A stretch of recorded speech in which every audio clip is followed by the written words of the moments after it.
Welcome back in, everybody. It is the final match today here for Double Duel down in Game Arena here in Columbus. It's going to be our grand finals of Marvel Rivals Scholars of the Game taking on Shawnee State University. A little bit of a rematch. But before that commences, we've got a little bit of an announcement to bring to you here on the main stage. I forget which way. This way. Talk about it. Right. I am happy to be announcing this because let me just preface this. I don't care that I am working with Game Arena. I love Game Arena. All the LAN events hosted at Game Arena are awesome. This place is great. Yeah, it's great. It's one of my favorite places to commentate. It's one of my favorite places to compete. And thankfully for everyone, next October, Overwatch and Rocket League will be having the Game Arena Double Duel in October for those two games. And if you have ever been wondering what it's like to compete in an esports event on LAN, this is a good opportunity, and this is unironically my favorite, or top two at the very least, favorite LAN events I've ever been to, the Game Arena. Specifically, the Game Arena specials. Yeah, this is probably one of my favorite venues that I've ever gotten to attend, and having been to a couple collegiate places here and there, and obviously been to South Bend for GLEC, you know, both as a competitor and as a spectator, I think just the area in Game Arena is unmatched. The ability for the casters, commentators, and your actual players to all be in that same area, really interact with each other. It's a super fun venue overall, and, you know, if you're a part of one of the schools that's around here, and, you know, you have an Overwatch or a Rocket League team, I'd recommend coming down. It's a event that you will not want to miss. Or even if you just got a group of buddies, right? Like we're seeing here today, as we've got scholars. Scholars of students of the game. I stuttered that one real bad. Don't worry about it. Scholars of the game against Shawnee State. The grand finals have been set. That losers bracket match went 3-1 favoring Shawnee State. And this is the only team so far to have taken any maps off of Scholars of the Game. Yeah, they've been able to put up big numbers, but we saw from Scholars able to claw it back when they were fighting up in that winner's bracket. But now it's a little bit of a different circumstance. Instead of that best of 3, it's a full best of 7. We're going to be seeing a lot of these maps, a lot of these potentials. But as you see, Scholars of the Game coming from that winner's side, they are going to have that one map advantage. So could be pushing us all the distance. They're going to be a little bit, just a step ahead of Shawnee State. It'll be very interesting to see how that ends up playing a factor, how well Shawnee State is going to be able to battle back, how tight this matchup is going to be. And I'm going to be honest, I'm just excited for this game. I think the story of Scholars has been super fun to watch the entirety of the event, and I think that this is going to be one of our most competitive games yet. For sure. I think it's going to be up there, especially for specifically Marvel Rivals. There was a group of 3 games down there in the lower bracket that got pretty close. The consolation match in the losers' quarters between Baldwin Wallace and Manchester both didn't falter too hard, right? They were fairly close. Shawnee State versus Scholars of the Game. We didn't catch that one on stream, but that one went pretty close as well. I mean, we caught the end of that one. We caught the right the final domination, and it was tight. Mm-hmm. So yeah, I'm just excited for this whole thing, man. This entire event has been so fun. Just all the storylines, the back and forth, how tight all of the Valorant matches were. And now we get into this Rivals game where it's two of our, like, one of our top seed and then one of the teams that, you know, maybe wasn't expecting too much out of the event, but they show up, they clean house, and now, I mean, on the precipice of taking it all. Right, it's the rematch, right? It is that winner semis rematch. Shawnee State got that bye, and from the winner's side, I will say that a lot of people I've talked to in the past have had criticisms about, you know, a winner's side team getting an automatic one map win going into grand finals like this. But in a game like Marvel Rivals, in these shooter games, like it would apply to Valorant as well. It would apply to Overwatch as well. Excuse me, sorry. It's not like something like Smash or Tekken or Street Fighter where you can just have a grand finals reset. It'll just take way too long. So this is the best way to give that winner side team a true proper advantage beyond just the comfortability and the coming into it without over burning themselves out. Yeah, I've definitely been one of those people who's been vocal and critical about one map ups in big series like this, but for a game like Rivals, with how fast the maps are, I can see the advantage that it has, and especially with stuff like how the selection for each map happens, I could definitely understand it. Taking us to Domination Hell's Haven. We've seen a lot of this map played so far this entire event. I'm very excited to see how this clash is going to happen. I think this might have been the single most common map so far played in this tournament bracket. At the very least, certainly up there alongside, I mean, what even else would it be? Yggdrasil's Path, I think, has had quite a few picks, but coming to this one, we're about to be walking into the hero ban phase. Venom, of course, taken away. Shawnee State have looked so good when they play the Venom, so it's only natural to see it taken away. Yeah, and Shawnee definitely doing their homework, taking out the Ultron, nullifying the potential effect of a triple support comp that they end up going for. And the first set of protects coming in here. Shawnee State's on that, I'm completely blanking on her name, but Scholars of the Game, I mean, on the Punisher, yeah. Elsa. Elsa Bloodstone. Elsa Bloodstone. But, I mean, not super surprised to see it. We saw Twin Blue definitely having impact on it the last time that we watched. Not super surprised.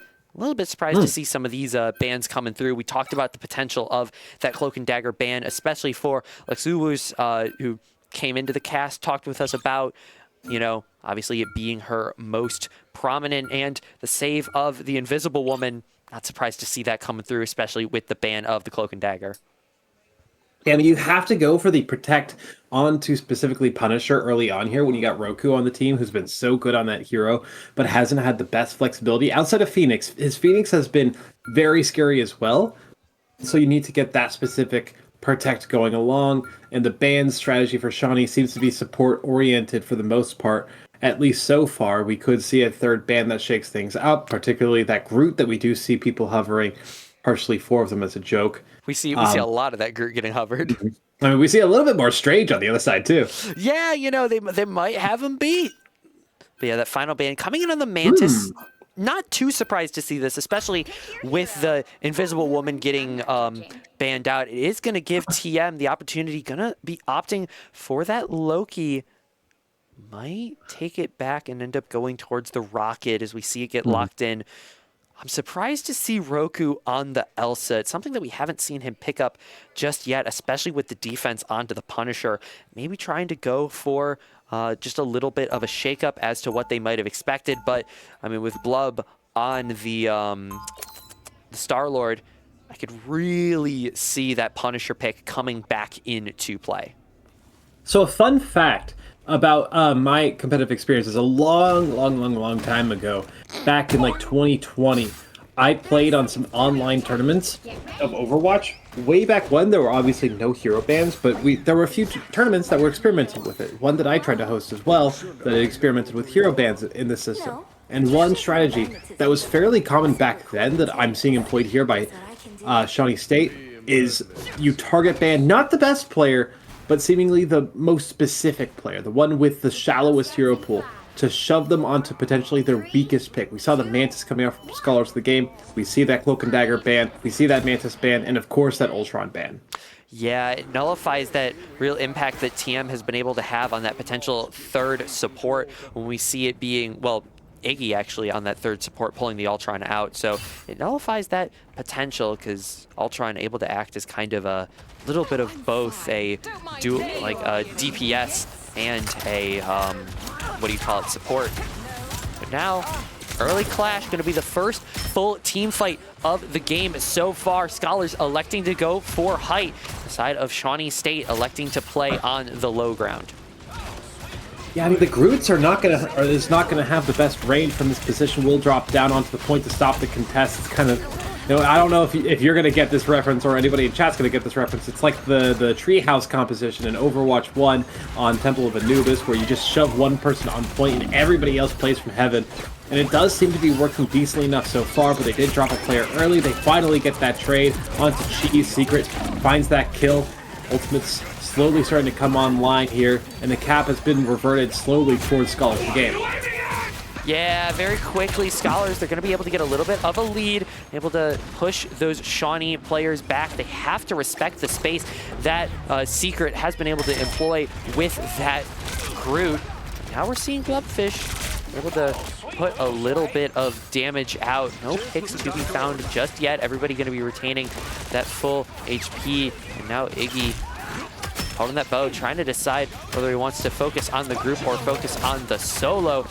Get a little bit of damage, and that might be a little bit of a start of pressure here for the side of Scholars. Able to kind of start to push up. No picks to be found just yet, as this team fight will stabilize. As some of those ults start to come up for the side of Shawnee State. Rip of the Elsa ult along with that meteor coming in from Ches, able to find one. But the Invisible Woman ult comes through, and another Invisible Woman ult from the Loki ult coming through, applying for a lot of sustain for the side of Scholars. Shawnee, they're going to get the last pick of the Invisible Woman ult, as well as the Star-Lord ult, able to find a big 2, trying to find the third on point, will be able to get it. She's able to find another. It's a good stall there from Scholars of the Game. They're able to bring it up to 53%. They only use 2 ultimates, granted 2 support ultimates, so it can be, very nerve-wracking to come into this next fight. But it was 5 on the side of Shawnee State, 6 if you count Civis using their ultimate prior in that earlier fight, but did build it back up to that Deadpool ult build so quickly on tank. So 3 ults coming in here. Yeah. It is incredibly fast well, it's incredible how quickly that Deadpool ult can come back online. Secret trying to be the front line here. Is going to be the Hawkeye ult, gets popped. Roku able to find 2 on the Elsa, trying to pressure a little bit more. This Magneto, all that's left, she's going to get dropped. Another looks like capture for the side of Scholars. Yeah, they will get the stall onto Blubfish now. Over 50%. Shawnee State unable to crack that 50. And Scholars, they've only got 1 ult in the back pocket. Not too far from the Groot ult. It is still going to be a little bit that needs to get done before it is fully built up. It was a great use of that Apex Predator from Roku, by the way. Switching off the Punisher onto something a little bit less comfortable, but still looks excellent on this Elsa, right? Dragging in 2 people, got 2 kills, entered the fight. Might not have even need the ult from Iggy. Still invested it just in case, and soon both Magnetos will have ults. Yeah, Magneto all going to be going in, able to find 1. It's 4 overall for the side of Scholars, able to get the stagger onto this Invisible Woman. And yeah, 93%. Blubfish trying to stay up, potentially able to provide a last-second touch. We are going to see Sylvis swap over to the Doctor Strange, able to potentially pop the portal, will be able to do it. It is going to be the explosion of players instantly. She's with the Magneto ult, able to find 1 onto Iggy. It's still just even here, Emily. That 1 kill just brings it back to an even standing, and with the resources already being invested, this invisible barrier might seal the fate of Shawnee State on this first point. Yeah, it really could. We're going to be seeing a lot of pressure put out from Scholars onto the side of Shawnee. They're actually able to go for the recapture here and force the OT. Shawnee needs to be the aggressor here, and we're going to be seeing another one of the Invisible Woman ults coming out. TM dropping down instantly. It's a 1v1 on point. 1 player left on there. The Luna Snow ult coming out as well to sustain even a little bit more, and Shawnee State able to get the response, able to capture the side back. The last second stagger kill onto one of the supports for Shawnee State, but that Luna Snow ultimate could not have been better timed. It saves them at the end of the day, at the waning moments. Kitsuno will be coming back here with the invisible barrier. 2 were used in that previous fight, and yet Shawnee State didn't touch 1 of theirs. And now, at this point, it's last fight territory, at least approaching it. There needs to be a huge pick here, probably from Iggy if they want to win this fight. Yeah, we need to see something big here. 20% left for the side of Shawnee State if they want to take this map, or at least this round number 1. We are seeing some big impact come out. Shots being hit, but now we're into that 10% mark. Apex Predator online for the side of Scholars, so it could be something getting them some impact.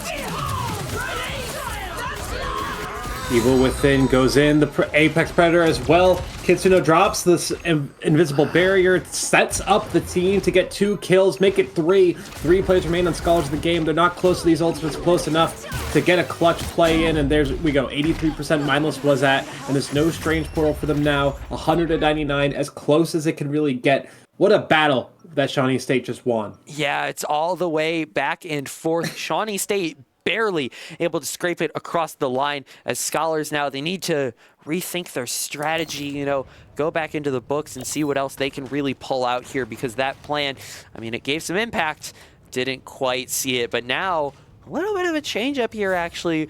Roku sticking on the Elsa, and Iggy swapping over to the Punisher instead.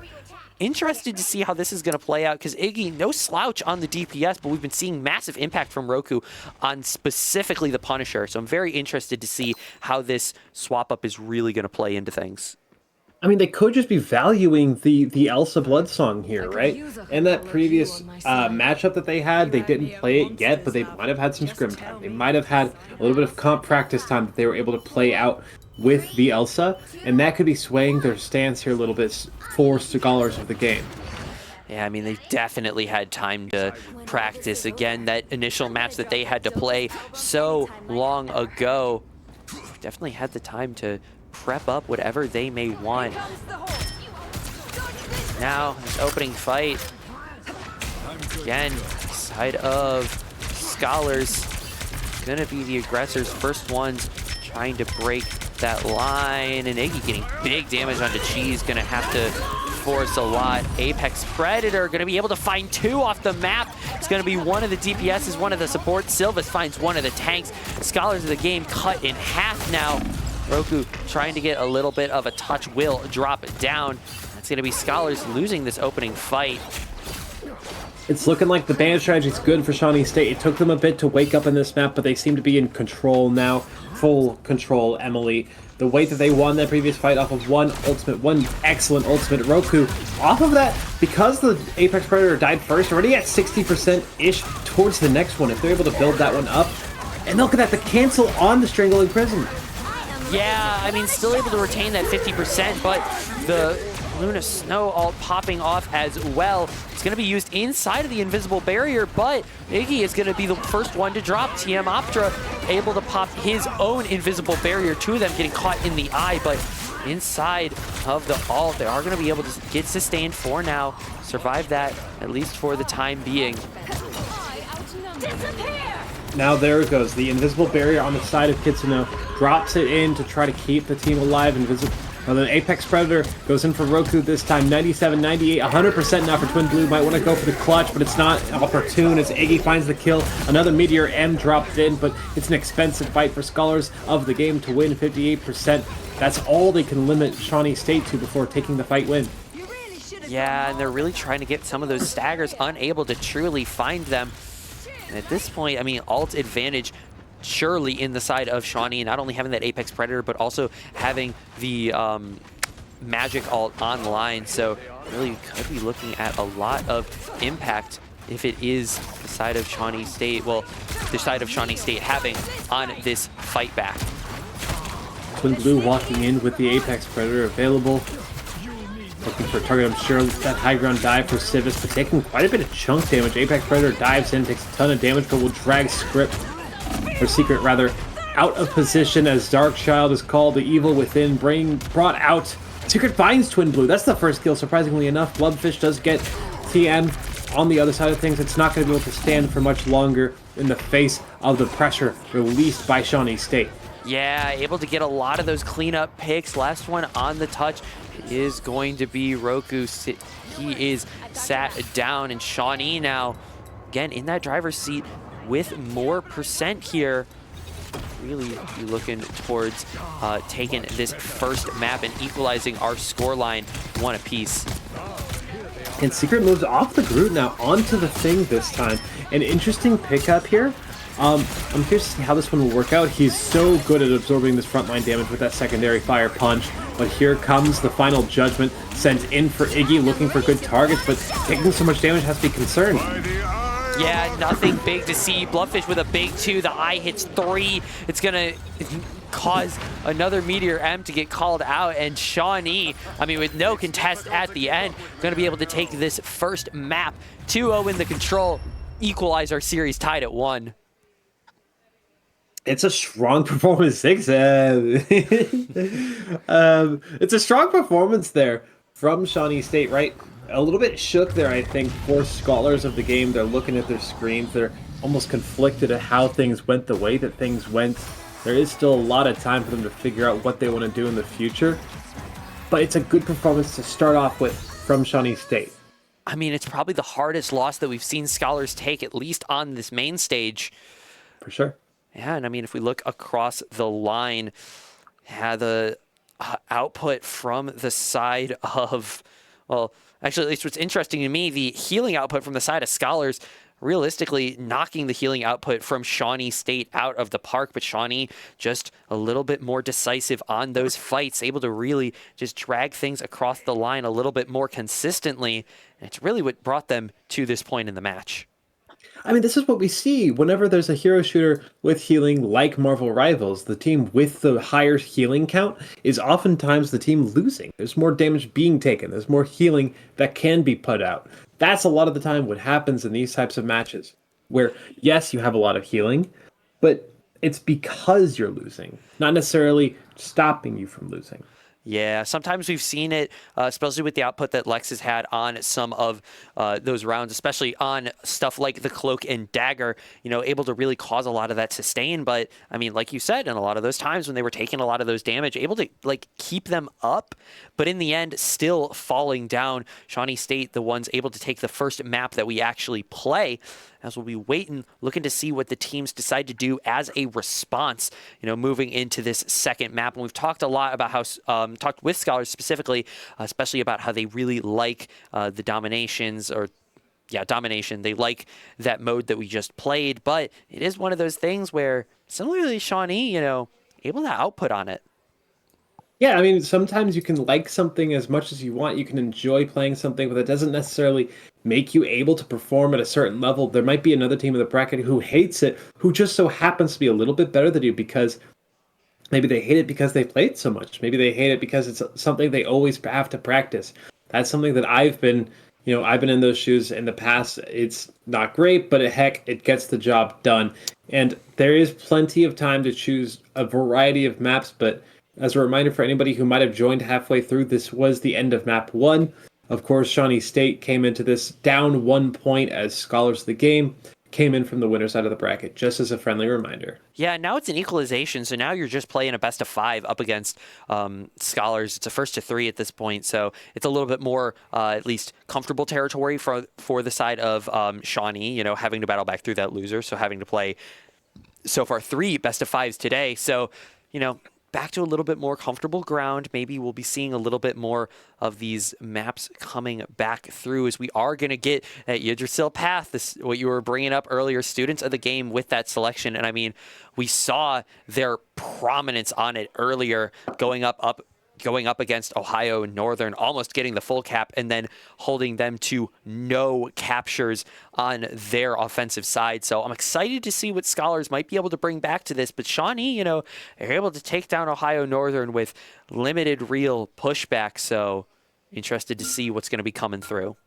I mean, there might have to be a reconsideration on how this ban phase goes out, but I mean, Venom is not going to be changing anytime soon. You cannot give away a Protect onto something like that, but I do anticipate, based on how that first map went, I think I know what the Protect is going to be this time. It's going to be that Cloak and Dagger, almost certainly. I would be very surprised. Yeah, I was going to say I would be very surprised if it was something other than that. We see the power that it brings. The unfortunate circumstance is that it's going to allow a potential shift over for Shawnee's ban strategy if they want to potentially limit Roku's output. But we've seen that Phoenix do work. So, taking that Punisher away, it might force him onto an uncomfortable position, but it could still be prominent. Yeah, the Gambit ban's coming out again for the side of Scholars, wanting to limit the overall heal output that Shawnee could potentially have. And now looking to see what Shawnee's next ban is going to be. I think it has to be the Punisher here, unless they value, being able to play Punisher, or they're not scared of Punisher on their own side. That's the only way I would see them not going for that ban themselves. It could be something like the hovers are showing, actually going to be... I think this is a bad ban, Emily. What do you think? I mean, kinda. The Invisible Woman, it's never been something that we've seen TM really favor as that primary primary secondary support. Yeah, that is exactly what I was going to say. So, I mean, if you leave the Mantis up, it definitely can still work. It's just going to be very interesting. This next defense, yeah, it's going to be on the Mantis, so it's going to give them that support line that they really want. And now these final bans coming through, I'm interested to see what it's going to be onto the Magic. Not too surprised about this. We saw a lot of that Evil Within really coming through at the line for Blubfish, and the ban onto the Loki. So actually allowing a very different lineup of bans, allowing for Roku really a lot of openness as to whatever he may like to choose for the side of Shawnee. Nothing too out of the ordinary. And yeah, for that side of Scholars, you get Roku back onto that Punisher. You know, could be seeing a very different game here, back onto that comfort pick. Yeah, able to get back onto these both of their comfort picks, right? Lex onto the Cloak and Dagger, Roku onto the Punisher, this time on the payload iteration of the game. Shawnee State, they're coming into this much more confident, I'm sure. But, I mean, with the heroes back in their favor, they're laughing it up. They're having some fun conversation. But you can also see the smiles fade pretty quick, either from lock-in or just from them, you know, still sweating a little bit. Maybe some nerves are coming out here for Scholars of the Game. I mean, it's probably a little bit of both. Oh, I confused this map with something completely different, so forget my statement about the ONU matchup, not the map I was thinking of. But we still have seen Scholars do work on these just pure payload maps, so I'll be excited to see what they can do on this offense. A lot of these selections, again, TM, you know, going back onto that Mantis, so nothing super surprising really from both sides. These selections seem to be very just in character for all of the players that are online. And one of the things I would have mentioned about the Scholars composition, they do end up dropping in the Mantis for TM here, right? I'm kind of shocked about that. I did think that the Mantis would have been a sort of double flex pick in particular, but they're going to commit to it on, or the triple support. I mean, double flex, I'm thinking too much Overwatch. But the triple support is kind of where I anticipated that would shine the most, but instead, pulling it out here in Scholars of the Game, they're making good work of it. And already you're seeing the impact that Roku is going to be able to have on that Punisher. I really think, here's the issue with Shawnee's ban. You're kind of left, I mean, like, I'm talking about bans and we're in the middle of map, but while we're on this reset, I'm going to talk about it because I think that this is really going to be the development. If you're Shawnee State, you're really at a pick your poison type situation. If you allow Roku to get the Punisher, you allow for an insanely high DPS output character just to be allowed on arguably Scholar's best player. But if you don't, like, if you ban it round one, you allow for a potential save of that Ultron. And it allows for that triple support comp that we see coming through. There's a lot of this counterplay that I feel like is really going to develop as the maps go on and as we see more of these teams clashing. Tank Deadpool already going to be able to pop his ult, and we're going to be seeing the Moon Knight ult coming as well. But Scholars, I mean, they're just able to step back, still keep control of that space, and respond with some ults of their own. It's a good kite back, and they are going to be able to win off of it despite the Twins going forward. They will be able to cleave on through no matter what healing is being presented to them. It was 2 ults there for Shawnee compared to the 2 of Scholars of the Game. And with this Iron Man, right, it is kind of like this trifecta of we are screwed depending on what our bans are. We have to give one away. It's become clear that the Cloak and Dagger already is a difficult one to let slide. Yeah, it provides Lexus with so much impact on this side, and it's something that's really hard to slow down. You know, you try to stop it, try as you may, try as you might, but Lex and Roku, I mean, when you put them on their 2 comfort picks, there's not much that you can really do to slow it down. Scholars of the Game looking primed to get this second point on the board. Blubfish will be able to get it with the Star-Lord, but in the instant response from Iggy. And now, you know, if you're the side of Shawnee State, you have to make a goal line defense, but 5:15 on the board for Scholars. They've got all the time in the world. I mean, the way it'll feel, it might feel like 8 minutes by the time this defense is done if they can hold this 3rd point, but Scholars of the Game, the momentum they've been throwing at this, it might be difficult to make that happen. 3 ults available for these attackers, 4 actually miscounted here, and they can just bowl through when Shawnee State has not but the Meteor M. And the final judgment up, not super surprised to see this popping out. Roku able just to provide so much impact. And actually the stall out from the Meteor M, it's going to come through along with the Mantis all able to get popped. A lot of impact coming through. Twins getting popped with the Meteor M from Mindless coming in. Potential big damage. It finds the first onto Blub, and that could be the opening for Scholars. It's not a guaranteed, but it definitely is a start. It's a good pick, but it's onto a DPS. You'd much have rather seen a support go down. You're going to have to be satiated, but that satiation is not enough. The healing is so strong when Shawnee State don't have the support picked off immediately. None of them gave the opportunity to that Meteor M, and Scholars of the game, they are forced back for the first time this map. Yeah, it's the first time that Shawnee has been able to really hold them back and really cause some concern for the Scholars, but at the same time, we just broke the 4-minute mark and we're already on that third point. Scholars have been playing lights out the first 2/3 of this push. They really could be pushing for more. It's going to be tough, though. I mean, look at this. 4 ults on line. Hai Bagamoto goes in, and 3 people evaporate. Where did they go, Emily? They just got melted. I don't think there's anything much to say. TM, he'll be able to find, or they'll be able to find 1. Dirty Bubble able to get 2, though, on the retreat. It's going to stall out this offense from Scholars for just a little while longer.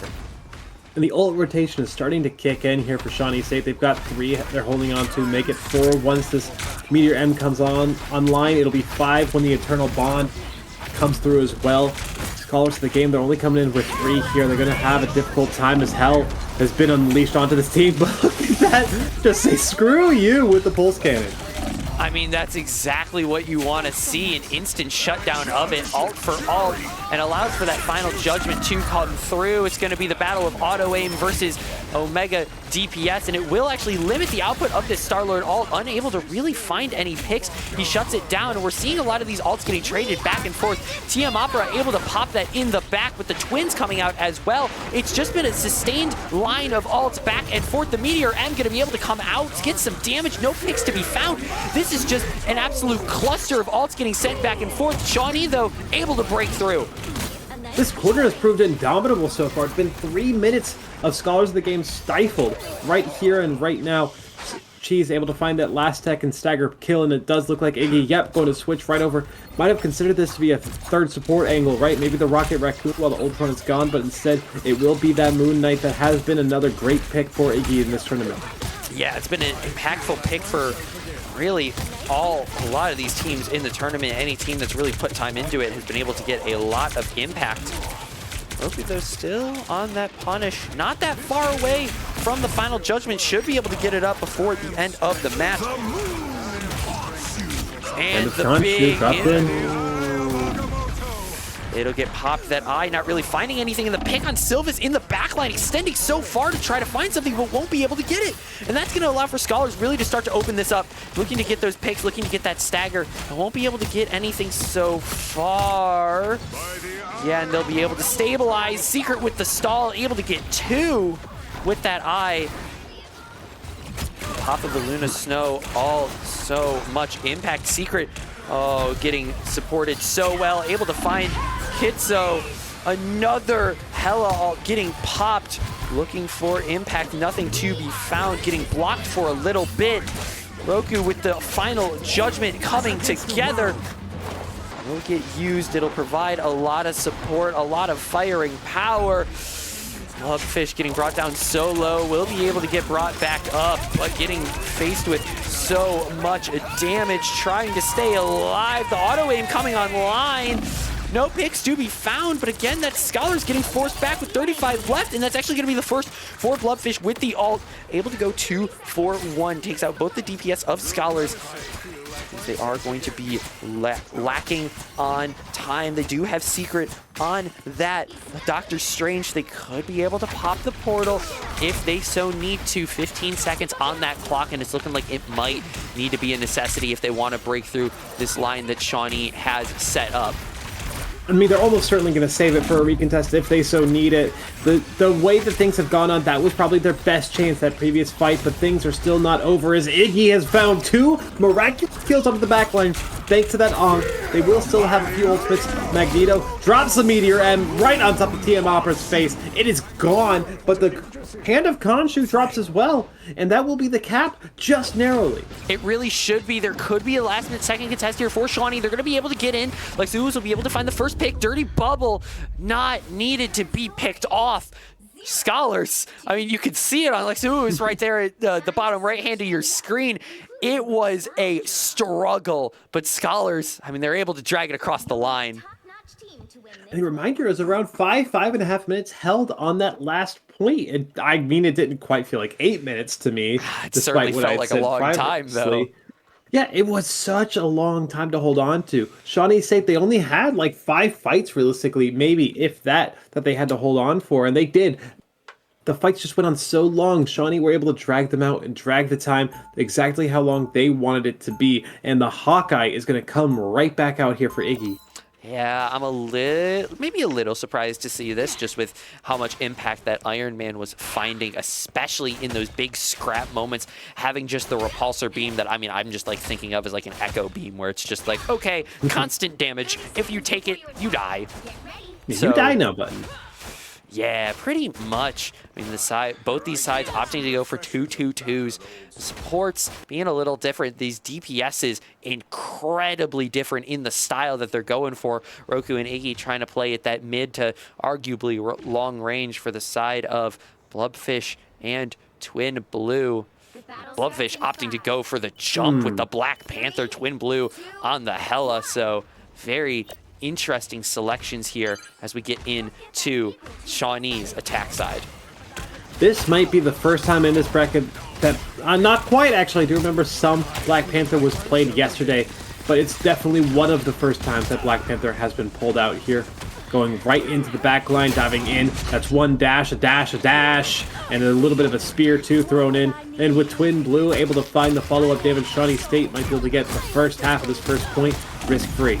Yeah, it's looking like they might be able to get a little bit more impact. Obviously coming around here, Blubfish still in that backline, has not been dealt with, and it's really allowing for Scholars of the Game to not have a solidly set front line that they are holding. It means that they really need to, you know, adjust how they are defending. Iggy insta-swap back onto that Iron Man, going back to what works, and instantly it's going to find some impact. Mindless with a pick as well, and both them able to hold this back. Ultron, yep, in the backline gets picked, or not Ultron, Magneto in the backline getting picked off. And that's Scholars. I mean, they're able to hold off that first push of Shawnee State. There's some consideration here, and that consideration will be, you know, what they believe to be the best call. This will be switched off the Black Panther as Phoenix comes back out to play. There's only one ultimate on the field right now, and with no support ultimates quite yet, Scholars of the Game surely want to play this one quick. Yeah, Scholars now going to be getting their support ultimate up along with the Iron Man Pulse. He is going to drop, though. Strangling Prison, drags in 3. Yeah, the tether comes in along with the Twins. We're going to see the response of the Twins and the Meteor M coming through. No picks to be found yet, but Luna Snow with that ult going to be allowed to stall along with that eye, finding a big 2. And Sylvath with another 4. Cheese finds the 5th. Iggymon able to find 1 onto Kitso. Don't really want to contest. Is actually going to be able to go for it at the end, but just instantly shut down. Oh my god. I mean, you were hoping to be able to stall for just a moment to get this strange portal online. He has access to it here, Secret, but unfortunately not able to delay for long enough for that to walk out of spawn and get ready for it. Still, though, stifled quite a bit more than Scholars of the Game were on that first point. Shawnee State, 4 minutes to get through second. Yeah, it took them a little bit longer to get through. They don't have quite as much as Scholars had at this point, but, I mean, Scholars, you know, they're definitely looking at least vulnerable. Hell Unleashed from Twin Blue, and with a really good sightline, able to throw a lot of damage down onto Scholars from that back. Is able to find 1 onto TM. The Mantis will be limited, but that final judgment coming through, and it's just shooting fish in a barrel. Has to force Shawnee to back up. And the best form of defense sometimes is a great offense, and that is a perfect example of that. Roku put out so much damage that despite the fact that his tanks were both at like 10 HP, able to get them both out and able to get them both to stay alive. She's here. Needs to give some room for the rest of his team. Maybe a Meteor M to try to cancel out the Twins. Yeah, it gets popped. 4 ults in the pocket of Scholars, so they really have a lot of options here for whenever they want to hold. On the side of Shawnee, they are going to have the Luna Snow, but that's only it. They're going to walk back in here, and the Eye of Agamotto makes its move, and it doesn't do anything. Just stuns up, I think, 1 or 2.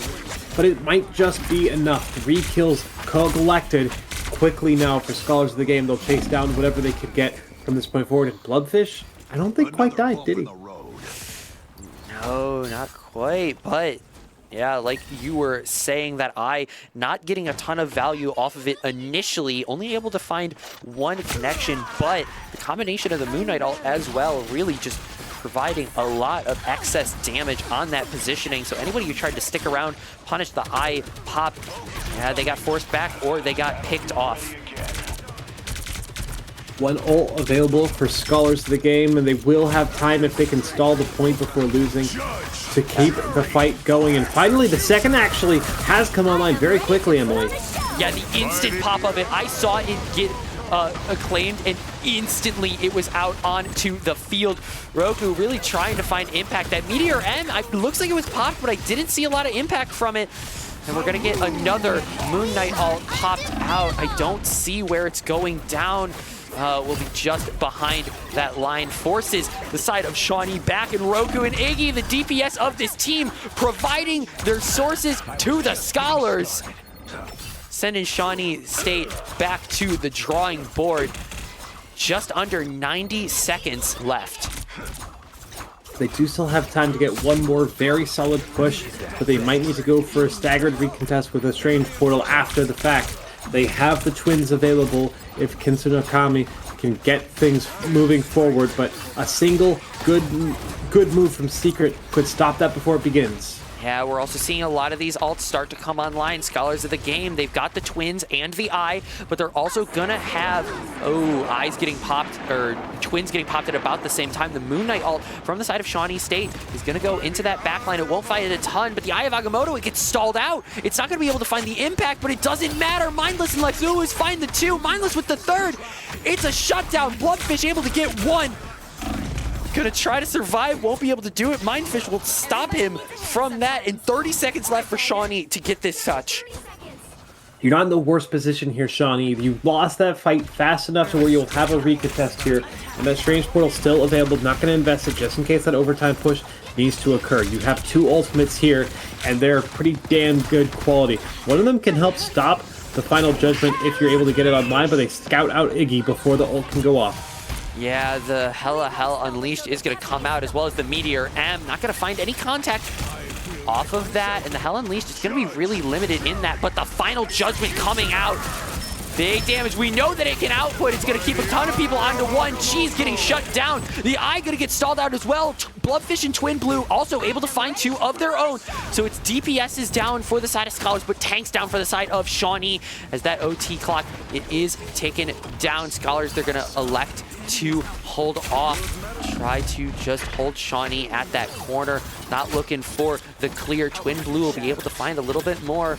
Shawnee, I mean, they've got some stuff here. Eye is going to come through. Only going to be able to find 1 on the Kitsu, but the finish won't be able to come through. Secret so low. They are actually going to be able to find a ton. The Moon Knight ult coming out, as well as Roku. The twins coming out at the last second. Roku able to find the last, and it's Scholars with a big response in map number 2. It was tight, but that was their map choice. It wasn't tight on their attack, but the defense did start to have some wrenches thrown into the plans here and there.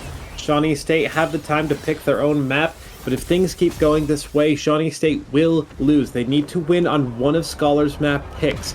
If they can't, again, the fact that Scholars of the Game are coming in with a map advantage is proof, or an example, of what can come. Yeah, it's so pivotal in this matchup. MVP going to Iggy, 19 final hits, 42k damage.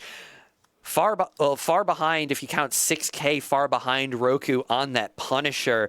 And Lexu's 50, actually, never mind the sentiment that you were talking about last map with the team with more of the healing going to be the one losing. Take a look at that Shawnee State healing. 51,000 out of Dirty Ohio Bubble, 70k out of Kitso. I mean, that's just what can kind of happen. Again, there was so much damage being pumped out by Scholars of the Game. They don't have time to do anything other than a ton of healing. Just pump it in. That's what they have to do a lot of these times, and that's all they can do. Yeah, it's a lot of sustain that's necessary, but in the end, it will be the Scholars who are able to take map number 2. Because, I mean, like, able to bring it back. I'm excited for the entirety of this series. And like you mentioned, it's going to be important for the side of Shawnee to be able to steal one of these Scholars map picks if they really want to take this series in the end. Yeah, and they have the opportunity now to get themselves back on track, but they need to not only win on all of their own map picks, but also win on what scholars of the game are going to provide to them. I keep almost saying students of the game. Hey, listen, But whatever. students, Scholars, either way, they're a mixed team. They're playing like they've been studying for a while. And it's looking good for them, but Shawnee State, they're going to have some time to regroup and reconsider their options. After this break, they have to win another map.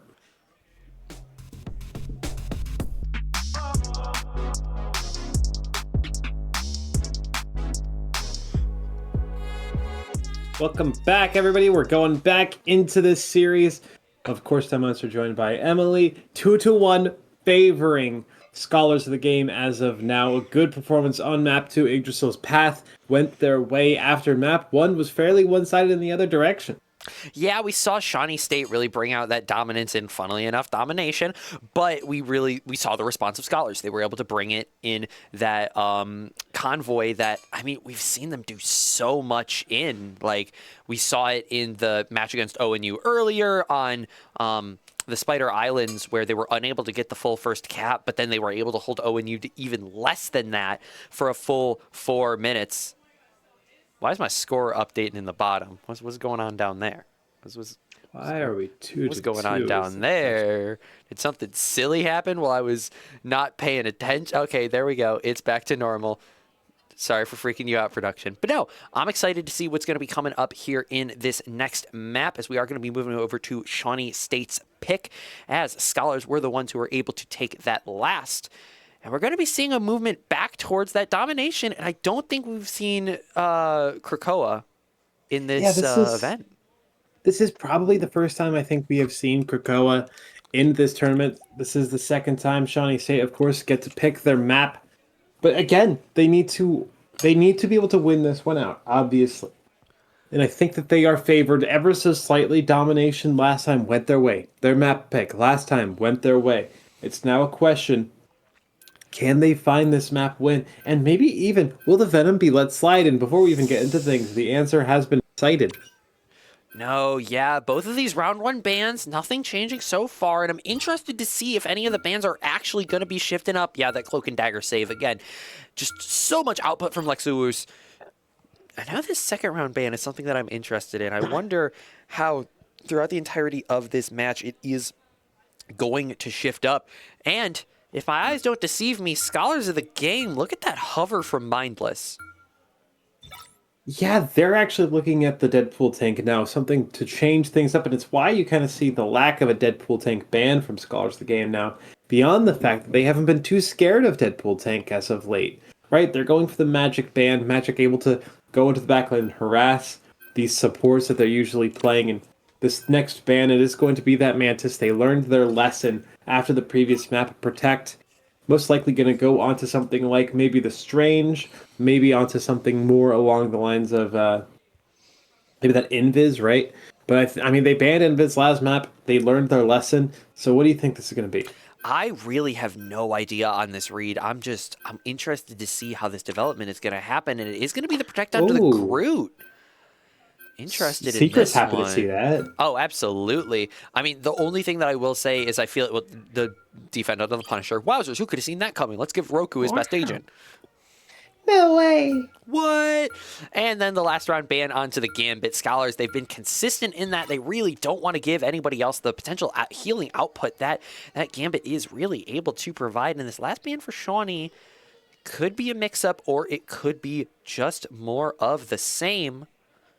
We look towards it, clock ticking down, whatever it may be. It will be, okay, that Invisible Woman. So again, a triple ban onto the supports, trying to limit the potential selections for TM. I'm going to go over to the Rocket. not super surprised by anything that we are seeing so far. And if this is what they pick, this looks like a very standard set of selections for the side of Scholars and for the side of Shawnee. And nothing too out of the ordinary there. I wonder a little bit here, Emily. I wonder if Scholars of the Game should have not banned the Gambit. It didn't seem like Shawnee State were too dedicated to thinking on the Gambit as something they really want to pull out here. And yet they keep on banning it. It might just be because they have zero ability to play it, and it is still a meta presence in this tournament. But, I mean, there was no protect on it. That kind of proves it can be that final ban, and I do want to say as well, I think Shawnee could be making slightly better use of the protects than they have been. Yeah, some of these protects coming through, they felt, I don't know if necessarily redundant is the right word, but maybe a little bit Unimportant. Almost, yeah, unimportant, or almost like it feels like it's valuing the other team more, like the protect on Groot, giving Secret, the agent that we've seen him output so much. And obviously Cheese, no slouch on that Groot, but it's just the impact that we've seen through Secret, so hard to slow down. And Iggy actually pulling another one out, I believe swapping onto that Storm. So interested to see the first time that we'll be seeing that, not only just from Iggy, but I want to say in this entire event. Yeah, at the very least from what we've seen, we have yet to see a single Storm be played up to this point. But the Rocket Raccoon, a consistent pick for Scholars of the Game. Not many other teams have been pulling it out quite this much. To give the team more mobility, more survivability, and that little bit extra damage that that minigun can provide. Feels like Shawnee State are pushing Scholars of the Game back into a corner. It feels like it, but when they're in a corner, they're going to bite harder. Roku able to get the opening pick. And a lot of damage output onto these players. Ches will be able to get the opening pick onto Iggy, but Secret with a response. And TM, yeah, we're seeing that rocket come out. The res onto Iggy brings Scholars back up to a full 6, while Shawnee functionally a 4, now down to a 3 as Lexus Mindless able to get these opening picks. And that's going to be control brought back by Scholars in the opening scuffle. Shawnee able to get the first 20%, but Scholars, they're able to win the first team fight, force Shawnee back, and start to build up a lead of their own. And the ults are going slow so far. You're going to see Bloodfish 75%. You're going to see over here Twin Blue as well, starting to get some on the line. But really, when it comes to ultimates, it's got to be TM Opera you're looking at when it comes to 95% on the Sia coming up soon here. That damage boost, that overhealth is going to be a major factor in this coming fight. Yeah, Cheese also pretty close to his. It looks like he might actually be able to beat out, but Roku actually gonna be getting his ult as well. We see that ult coming out from the side of TM Opera. Iggy able to get the first pick onto Bloodfish. Another one for Roku onto that side of Cheese, so it stops what could have been a potential ult output. And now Roku trying to get a little bit more aggressive with the movement. To be able to force Shawnee back even more. Now Scholars of the Game, they're gonna easily be the first team to break that 50%. Not even a shred of confusion or inconsistency so far from Scholars of the Game, besides the early cap that they gave away. But now this will be Shawnee State having a real solid opportunity, but they might have to kite away if Scholars of the Game play this again. Just drop an ult in their face and make them fight against it. In particular, I'm looking at Roku with this final judgment. Yeah, it's not going to get popped quite yet, but Scholars, they were able to get the first pick onto Bloodfish. Obviously not as impactful of a pick as it could be, but limiting that DPS output. And there comes the final judgment right in the face of Sylvis. Just absolutely no respect given for the Magneto. And now, I mean, Scholars, they're getting aggressive with this play. They are not ones to let Shawnee breathe. And they just don't want to let them have even a chance in this map. And look at this, 6 ultimates coming online soon as Civis switches off onto the Strange to try to get a touch as Cheese has found his way into the backline. Strangling Prison available, but not going to go for it. Ultimates dropped in here for Shawnee State, but 3 on the other side of things as Scholars of the Game looking to shut things down. A 4th, but it's canceled out from Iggy, and they will continue to fight this one out, but Shawnee State will have the longevity advantage with the superior ultimates online, and Civis finds that kill. Mindless with the response, though. This thing could get a little bit hairy. They are able to get the entanglement. Like you said, Cheese and Twin Blue able to find a combined 3. Roku able to get 1 pick up. But yeah, last man up is going to be dropping very soon. And that's going to be Shawnee with the response capture. Now it's Scholars needing 1 win if they are to push back. And look at how passively they have to play right now, Shawnee. They lost some players. That last second stagger from Roku is going to mean that he gets back potentially first, and maybe Shawnee State are going to have to fight 5v6 in this one. If Scholars of the Game are able to move quick enough and Civ is switched over to the Doctor Strange, we'll have access to that portal, I'm 90% sure. Yeah, the Shawnee state unfortunately forced into that respawn. They aren't able to really push up and take the space that we've been seeing them do so much damage with, and it means that this team fight is going to be happening right on the point. TM Opera able to pop that ult, gives a lot of that overhealth. It's going to be Secret getting the first pick onto Twin Blue. Aya Agamotto able to only pick 2. Pigimon is going to drop, but he is going to get instantly rezzed, but while that's happening, Roku drops. At the same time, Secret getting another one of those picks, able to stay up. Storm gonna be popping the ult, able to get some damage, able to find one on the Dirty Bubble. Looking for more, able to find the second onto Kitsu. Another Lexus participates on the cheese kill. Secret with the pick onto Sylvis. It's a closeout for Scholars, 1 man left to touch. And with a little bit of time, Sylvis, he might be able to get this portal up, but it's gonna be darn close. And look at this, they're just not able to in time. It costs a lot there from Scholars of the Game, but they're able to get it across the finish line in the end, thanks in no small part to how expensive those fights have been. They're laughing it up, they're feeling confident and happy, but they still are spending so much to win these fights out. Look at this. When we're looking at coming into this next round, they actually, you know, it looked expensive. It really felt expensive. But 99 to the Strangling Prison, 88 to the Twins, and then 64, 98, 61. They have a lot on the line. Meanwhile, on the other side of things, Shawnee State, I did not realize how much their ult bank was starting to struggle.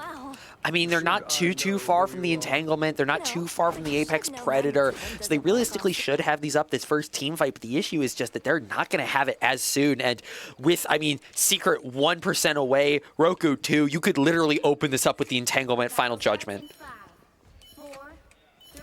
Absolutely. And as the timer ticks down, gonna have to see which team makes it to the point first. I mean, even something as small as just one person making it in. Yeah, there we go. The Strangled Prison and the Final Judgment have been coming online here. Both of those ultimates ready and willing whenever they seem to deem fit. Yeah, and we've seen a lot of value off of this Entanglement, especially with its combination with other ults. The Apex Predator coming through. Cheese will be able to find the first, but the Twins, the Entanglement, and the Final Judgment comes up. TM with the respawn, but we talked about it. Roku with a big 4. Oh my god, the impact that these ults have had for Scholars. And I mean, they burn a lot in that fight. 3 utilized, but not that far from 2 in response. And Iggy already on his way to another storm. I mean, with how much that ult did, it didn't give much time to cycle through the rest of the ults. Like we said, Iggy, 47, 48% coming up to that storm ult.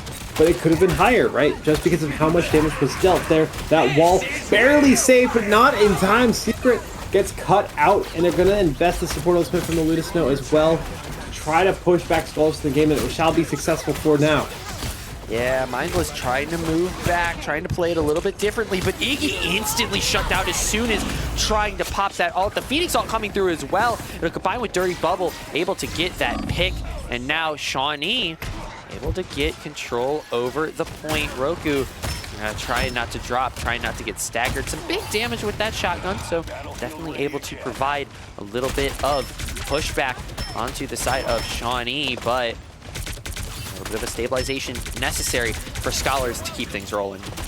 He's already so close to this ult. He's got it online now, 25% faster than his tank. He's got the ability to just walk forward with this, call the judge, jury, and executioner, and there we go, he's arrived. Yeah, big damage.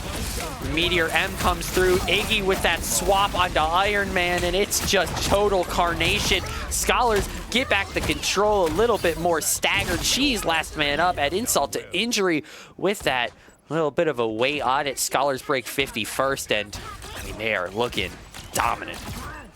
And not only that, but that late stagger onto specifically a Groot can really delay things. It's the slowest character on the team, minus the Magneto. Both tanks sluggish to return to these fights they are, and it's going to be a struggle to get back into fights quickly when your tanks are dying last. Any one of them can make it difficult.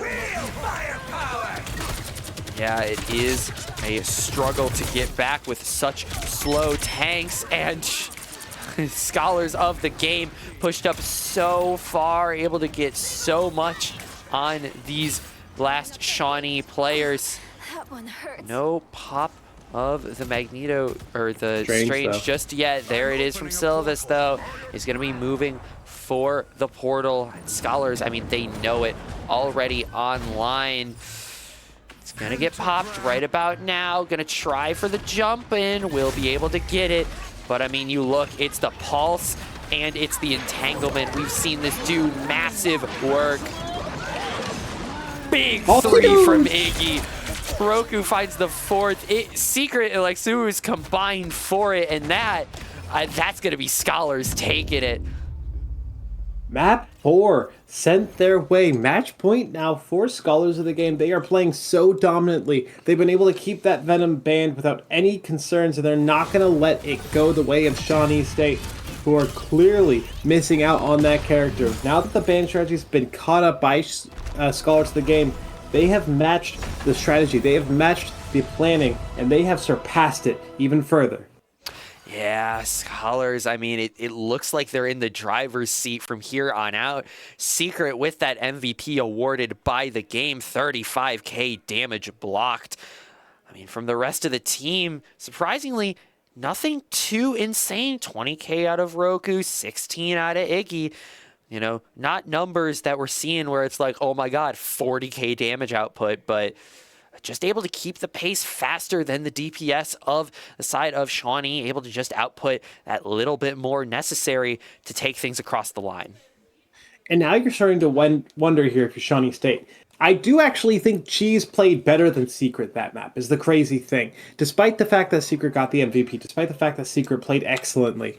If you look at Cheese's stats here, yes, they still are not amazing, but more damage, lower damage blocked, but 53, count it up, 53% weapon accuracy for Cheese compared to 40% for Secret. I know that that's not everything for Groot, but it really can be such a big part of the gameplay to have 13% more of your primary fires connecting a lot of the time, especially when you see the only player on the team besides Twin Blue who went positive is Cheese. I can get the thought process behind keeping the Groot around, but I think it's been made very clear that it's not worth it. I think the issue with it is that you're seeing a little bit of a difference in the style between these two teams. Cheese has a very prominent Groot in a solo position, but the usage of Secret is much better in that full team comps. We see a lot of those entanglements combined with anything from the Meteor M or the Final Judgment or the Maximum Pulse that we're seeing come through with that Iron Man. Any of those ults, massive damage, but usually they require a little bit of timing, they require a little bit of setup, and Secret has the knowledge, has the impact to know, hey, my ult can do that for you. My ult can set you up to get mass impact with your ults that normally you wouldn't be able to find as much with, and we saw it come through in that map. It's now at a state 3-1, again, match point heading into map 4 here, where you are sweating if you're a fan of Shawnee State, or if you are Shawnee State, or even if you're just wanting this game to continue, because Shawnee State, they had a great map 1. Do I need to remind everyone how absurdly dominant they were on that first map? They just steamrolled. They just walked over Scholars of the game. But then Scholars of the game, once they got that ban strategy figured out, once they adequately planned mid-map, things have not stopped changing. Yeah, once they understood what they really needed to go for, both within the bans and the protects, they have really, it's looked like they've been unstoppable. I think if you're Shawnee, you need to give up the strategy and round 1 ban the cloak. I feel like that's the only way that you're going to be able to have a potential position in this series. I think if you keep trying to ban out that triple support, like, okay, they might have the Ultron, but they're probably not going to waste a protect on it. They're probably going to use their protect on somebody like Roku or somebody like Cheat or somebody like Secret, getting those mass impact ults, like keeping them on the board. I think you need to hamper the power of the sustain that Lexus has been able to provide, and you need to work from there.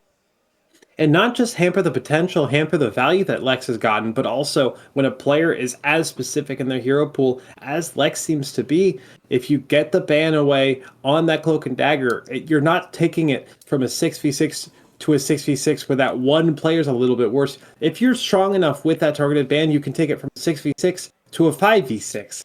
Even with that one player doing super well, it still can feel like a 5v6. And now, granted, I don't think it's ever been that severe with any of the picks that we've seen from Lex, but that's how things can feel. That's how things can start to turn. That is a necessity to change things up. Yeah, it can really cause a shift up again. And as we talked to Lex, they're most confident on that cloak and dagger. They feel that they can get the most impact out of it. And, taking it away, that we saw the Invisible Woman come up, but that would require you to use one of your saves on it. And we're actually going to be taken to a convoy, Spider Islands, and I'm scared for this pick for Shawnee. We saw how powerful the defense of students or scholars of the game, I'm making the mistake too, have been, especially on this map, but overall in Convoy. And Shawnee, they've looked a little shaky on it. So I'm scared for the potential of this map. Yeah, I mean, Scholars of the Game, the weakest they've looked outside of that first map was on Yggdrasil's Path. On specifically the defense, they did look somewhat vulnerable compared to Krakoa, where it was a done deal. Now we're heading into this ban phase, and unlike what I think both of us wanted, they're going to keep banning the Ultron first, and this time, their changeup is a protect on the magic. I mean, I like this play from Shawnee. You know that it's something that they're wanting to ban out. They want to hamper your ability to play that aggression, especially the kind of jumpy in the back line. But again, it just allows for Lex to stay on that cloak and dagger, and it's just so much output. I think where this could fall apart for Shawnee is if they keep doing the triple support bans. Because you've seen that it's like, okay, TM knows what he can do on any of the other supports, and that's what I kind of wanted to see. I want to see Roku forced onto those other things. The only thing that could really close this out is if you ban the Phoenix round 3, because we've seen mass impact out of the Phoenix coming specifically from Roku. The only problem with that, though, is I think Twin Blue is going to want to keep that one around. Twin Blue has played pretty well on the Phoenix himself, and I don't think they want to get rid of it for that player. I think it was at least Twin Blue. Could have been Bloodfish. They're going to protect the Strange. I called it last map, and now they will go for it. But I kind of think that's a useless protect, if I'm going to be entirely honest. Again, it's just, I don't think that it's so frontal in the mind of Scholars. They're going to use both protects on their support, so they're going to be able to keep that up. And now, waiting for this third ban to come in, I'm really interested to see what Scholars are going to go for here. Just in general, I think there's so much that you could go for at this point. So I'm excited and a little nervous as to what that final ban coming through. It is going to be on the Elsa. I don't hate this. I'm just interested to see how much it's really going to play out. I mean, clearly it's a worthwhile ban, given the fact that Shawnee State have been wanting to play it and how much they've been protecting it. And one thing I want to present is this theorem I'm calling the GOATS theorem. Now, what I'm calling the GOATS theorem is it's where you have a composition that is the best, but you don't see it, because it's the best against the widest variety of comps, and what you see instead is the comp that beats that. And the way that this was most visible is in Overwatch 1, the GOATS composition, 3 tanks, 3 supports. The variant that beat 99% of compositions had a Moira. The variant that beat GOATS had a Zen. You only saw Zen professional play because it was always going to be a GOATS mirror. So banning away if you could say ban away Moira, you would see a lot more DPS compositions to beat down on the Zen variant that they could just never out-sustain. And that's what I think this Elsa ban kind of does here. It's a weird roundabout way to get to my point. I think the ban on Elsa Bloodsong is not for what they're showing, it's for what they're not. I understand. I get what you're saying. And I really could think that that's something that plays into this. I'm a little curious if this mindless stick on the rocket is going to be real, or if this more just a last second, hey, let's stick on the rocket because it's funny. 3, 2, 1. I mean, Yeah, I saw doubt that Magneto. I was like, I feel like he's not going to play the trip support like that. But now we see Scholars already start this. They've got both of Whoa. Oh my god, he's so high in the air. Able to return now. Secret getting definitely damaged, but able to be sustained. Silva's going to be able to get the first pick onto Iggy. That's a good first pick to get Shawnee State a little bit more comfortable in this early map with so much damage onto, for example, Secret. And with no rocket, there's no instant res to bring people back. They're just going to try to hold the payload, but that kill kind of occurred so early that Scholars can still get a little bit of payload progress. Yeah, and Iggy's going to use that insta-kill to swap over to the Moon Knight and get some percentage up. Obviously, we are going to see the tether, and oh, it is going to be that Moon Knight all able to find big damage. Bloodfish going to be the one to finish up both those, and that's more of what we were seeing out of the side of Secret. But now, side of Cheese going to be able to bring some of it out. Yeah, that Strangling Prison looked good. It built so fast. Remember that the overall ult charge rate was nerfed coming into this tournament, and yet still, that was built in under a minute for the tank of Shawnee State. Yeah, it did provide a lot of pressure, and it was incredibly fast to get up and rolling. 2 ults now for for Scholars of the game, and they're going to drop one immediately. That Mantis. Yeah, Mindless gets dropped, or Mindless gets the drop onto Sylvis instantly. Secret with the finish onto Twin Blue. Team Upper with another onto Cheese. That's both the tanks down. And that is going to, or at least should be, side of Scholars able to push a little bit closer. Maybe not get the full capture off of this, but they are going to be able to move it forward just a little bit. If they're able to get Bloodfish here, that'll be amazing for their prospects on this first point, but they're not. We'll be able to escape there on the Magic, and ults coming online. Both support ultimates up and ready now, but they might be able to stifle the re-engage here, particularly that kill from Roku. Yeah, Roku opting not to go for the Punisher, opting to go for more of that Hela, and we're seeing the entanglement and the twins coming out, but a lot of response ults from Shawnee State, a big 3 getting popped as well. And Your M does kind of diddly squat there, and now Hela raises to the sky, looking for targets to kill. It's a good sight line here, but it's immediately taken down, and Civis able to kill it once it drops. Yeah, able to get that big shutdown. Secret trapped away. Bloodfish going to be the one who's able to get that pick. And now, oh, we're seeing a similar situation. This could get a little bit hairy, depending on how things go. Scholars looking for that first point, unable to get it so far. And this is looking good. Yeah, Scholars look like they are going to potentially lose this one out if Shawnee State are able to keep holding on the way that they have. Shawnee State is so good on this defense compared to the past. Yeah, the Entanglement and the Moon Knight all coming out, able to get a lot of impact. No picks found off of it. Side of Scholars, though, they are going to be the first to drop. The Shivits will be able to get Iggy. Should be a little bit more pressure coming out on this front line. Trying to get more picks, nothing to be found quite yet. Twin Blue will get the late pick onto Roku. Secret will drop, and we see the insta swap over to that Doctor Strange. It's going to be the portal for the last second touch. Roku onto the Phoenix as well. So dropping a little bit of that potential alt charge, but to be on some comfortable characters. Popping the portal. This is going to have to be a fast play. They're able to get there on time. 5 seconds remained there, and they get right onto the payload. No ultimates online except for Civis with the Eye of Agamotto, but they're able to kill the Moon Knight in place. But it's a trade, 1-1, and now another ultimate drops down and another kill. This one for Civis. Yeah, the impact that the Shawnee State players are having at the end. Cheese with a big 2, Blood with another. Roku, last one up, will get dropped. That's OT going to be popped, and that is Shawnee holding the Scholars 2-0.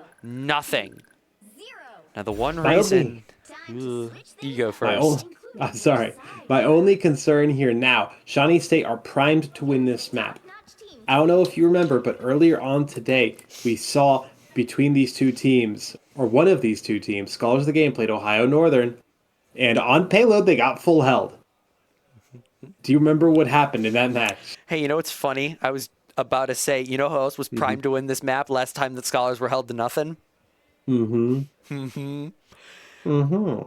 Shawnee State, though, a different caliber of team, were able to take down ONU in that loser's bracket. So, definitely a conversation to be had. Could be able to take things here, but the side of Scholars opting for the composition that worked wonders that last time, going for Cloak and Dagger, the Invisible Woman on those heels. Mindless and Secret on those two tanks, and Iggy and Roku pulling out the Iron Man and the Phoenix. We saw so much impact from the Phoenix at that last moment.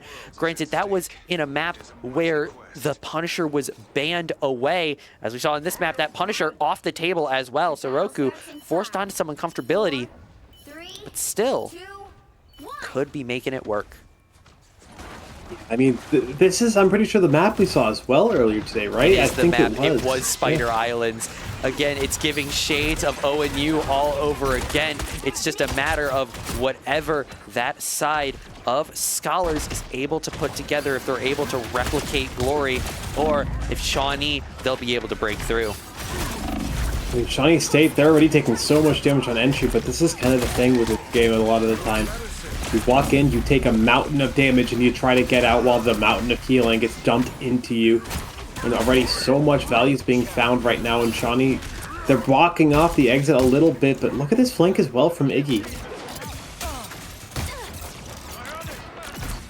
Yeah, he's in the back trying to find some impact with this Iron Man.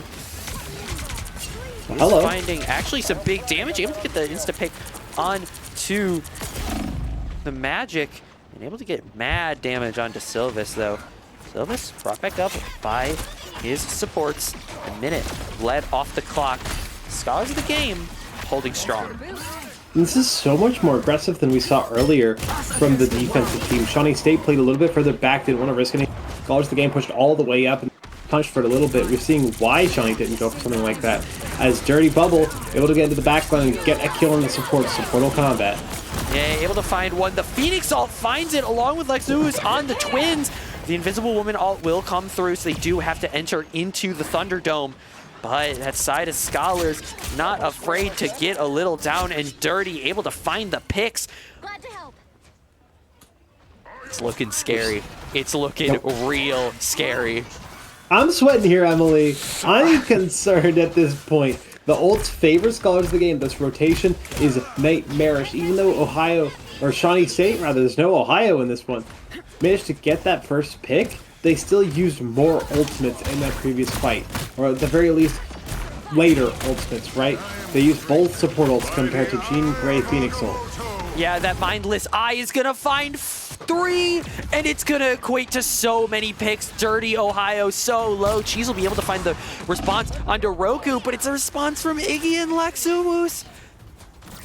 Minute and a half, Emily. It's starting to happen. It's getting scary.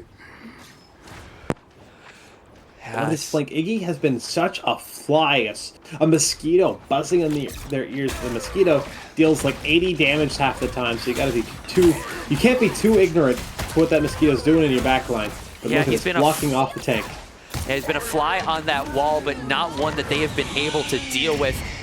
Able to get 2 is Twin Blues all, so able to get actually both the supports, but Iggy able to stabilize with 1. Cheese and Bloodfish able to find 2 of their own now. 90 seconds remaining. Mindless will drop, and depending on if Iggy is able to stay alive here, he might be able to force a little bit of a stall, and the rest of Scholars able to TP onto this. It actually looks like they're going to be challenging on foot. Iggy not quite close enough. No one's going to be able to touch. They're just going to let it through. And Shawnee, I mean, it's the response. But here's the issue. It's got to start. That map has to be the start of the reverse sweep. Yeah, that was Shawnee's map pick. It's not quite a reverse sweep as they did win that first map, but it's pretty damn close here for Shawnee State. I mean, look at this. 3-2 favoring Scholars of the game. They need to win 2 more. It's so tough, and it's where that advantage really starts to kick in for Scholars of the game, coming in with a 1-map advantage. Yeah, I mean, the stall there at the end, it definitely could have come through. It's an unfortunate circumstance. Just that not quite cognizant of it, but I mean, still, Scholars able to put up a masterclass on that Spider Islands, able to bring things so close. Again, they got a sweat in here in the booth, really trying to, force things to move even further. But in the end, Shawnee State able to drag it across the line. But here's the issue now. It's the map pick of Scholars. They can take us anywhere they want, anywhere that they feel comfortable to go. Yeah, Emily, not only can they take us wherever they want, but they get control of the ban phase as well. They're going to have the order how they want it. They're going to be able to go to any mode that they want, they feel most comfortable. We've already been to 4 maps at this point in the series, so a little bit is starting to be blocked away for these two teams. But still, at the same time, Shawnee State are getting into that point of disadvantage based on how things are looking. Yeah, it's not looking great for the side of Shawnee. Again, they're down. They need to win the next 2 back-to-back if they want to take Double Duel. Scholars just 1 away. And Scholars, for this, they're going to have double map pick for the next 2. That's what makes reverse sweeps, especially in a game like this, so incredibly hard with not a set rotation. They have choice of what mode they want to go to twice in a row. It's going to be very difficult for Shawnee. Yeah, I mean, they have some time to reflect on their ban strategy in that map, and so too do Scholars of the Game, but we're going to go to a quick break, maybe about 2 to 5 minutes. We'll be back in just shortly. Things are getting tight here at the very end of this bracket. The Marvel Rivals is getting close here in the grand finals between Shawnee State and Scholars of the Game. Emily, hit them with the rundown. I mean, what is there to say that hasn't already been said about these two? Seed number 1 coming in, Shawnee State, showing why they're here. They've equalized the map counts that we've had on the series so far. The only issue with that being Scholars of the Game, they got the advantage from winner's bracket already started up. So Scholars just 1 map away. We're going to another convoy Midtown, one that we haven't seen Scholars play. We've seen it a couple of times on the broadcast, and so far, ban's the same as last round. Nothing that I'm too surprised about. And they're going to opt, actually, I was going to ask you about this if we had time, but we didn't seem to have any time, unfortunately, based on how out. Punisher is the protect. They've given up on going for that cloak and dagger, and I think this is a, believe it or not, great call. While they still have time, protect the Punisher. They have another map that they could theoretically lose without losing the whole match. Now is the time to experiment. Now is the time in this match to see if you're going to get away with it. If you can, you end it 4-2. If you can't, you go into this final map knowing that you need to protect the cloak and dagger and knowing what your strategy needs to be. I don't know if while you were talking, you caught what just happened. I don't know how to feel about this from Scholars.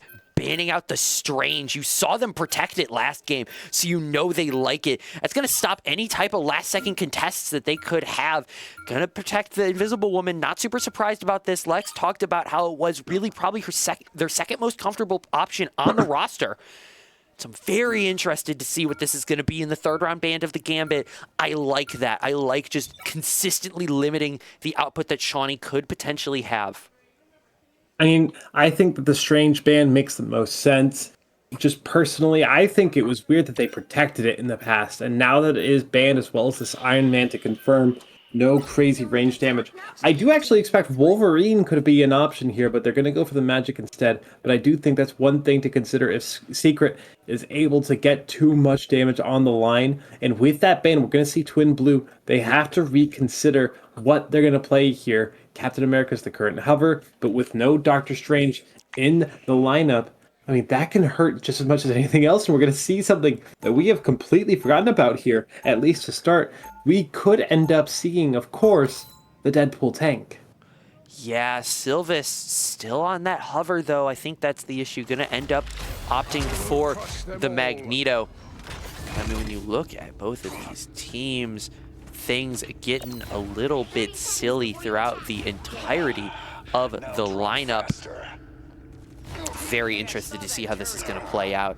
I mean, with the bans like you were talking about, with the impact that it's had, it forces a lot of people off of their comforts onto something different. And I think that's something that you were talking about when you talked about GOAT's theory and the idea of banning not necessarily for what you expect, but for what they could pull out, taking out the both the Venom and the Doctor Strange. It forces Sylvis onto a weird 3rd string choice. It's not something that we've seen him play a lot. He's going to be squaring up against Mindless, one of the most dominant Magnetos that we've seen all weekend. And quite frankly, the way that things are going out, this is almost certainly going to be a swap. I'm calling it at some point for Shawnee State. Even though we've only seen one kill go through, I think that Scholars of the Game are going to walk through Shawnee State with that Punisher available, with that Groot available, and with the second best support for Lex up and running for her. Yeah, because I mean, even though we saw Lex have to shift away from this, we saw the combination with the TM Opera Mantis. We saw the impact that, you know, her character pool was able to bring in and how much that was able to combine with Lex's to really still keep this team and give them a fighting chance. Big hit damage. Bloodfish finds the first kill of this fight as Iggy drops, but it's going to be a trade there as Mindless finds it. Yeah, Mindless with the good responses, and that's a thing that I think we can consistently talk about with Mindless. The ability to get those second picks. She's going to be able to find one Twin Blue with a second. That's a Mindless drop, though, and that's going to be 4 dead, make it 5 for the side of Scholars. They're going to have to reset and restructure. Quite a fast strangled prison from Cheese there. Now, I mean, we're starting to see what I was saying earlier, right? You might want to ban away the Groot because of how good Secret has been on it, but we're seeing why that was the bad call, as Cheese is doing wonders on the hero so far. There's still ultimates left up for Scholars of the Game. They've got this final judgment able to be dropped in, but they're going to start off with the Mantis.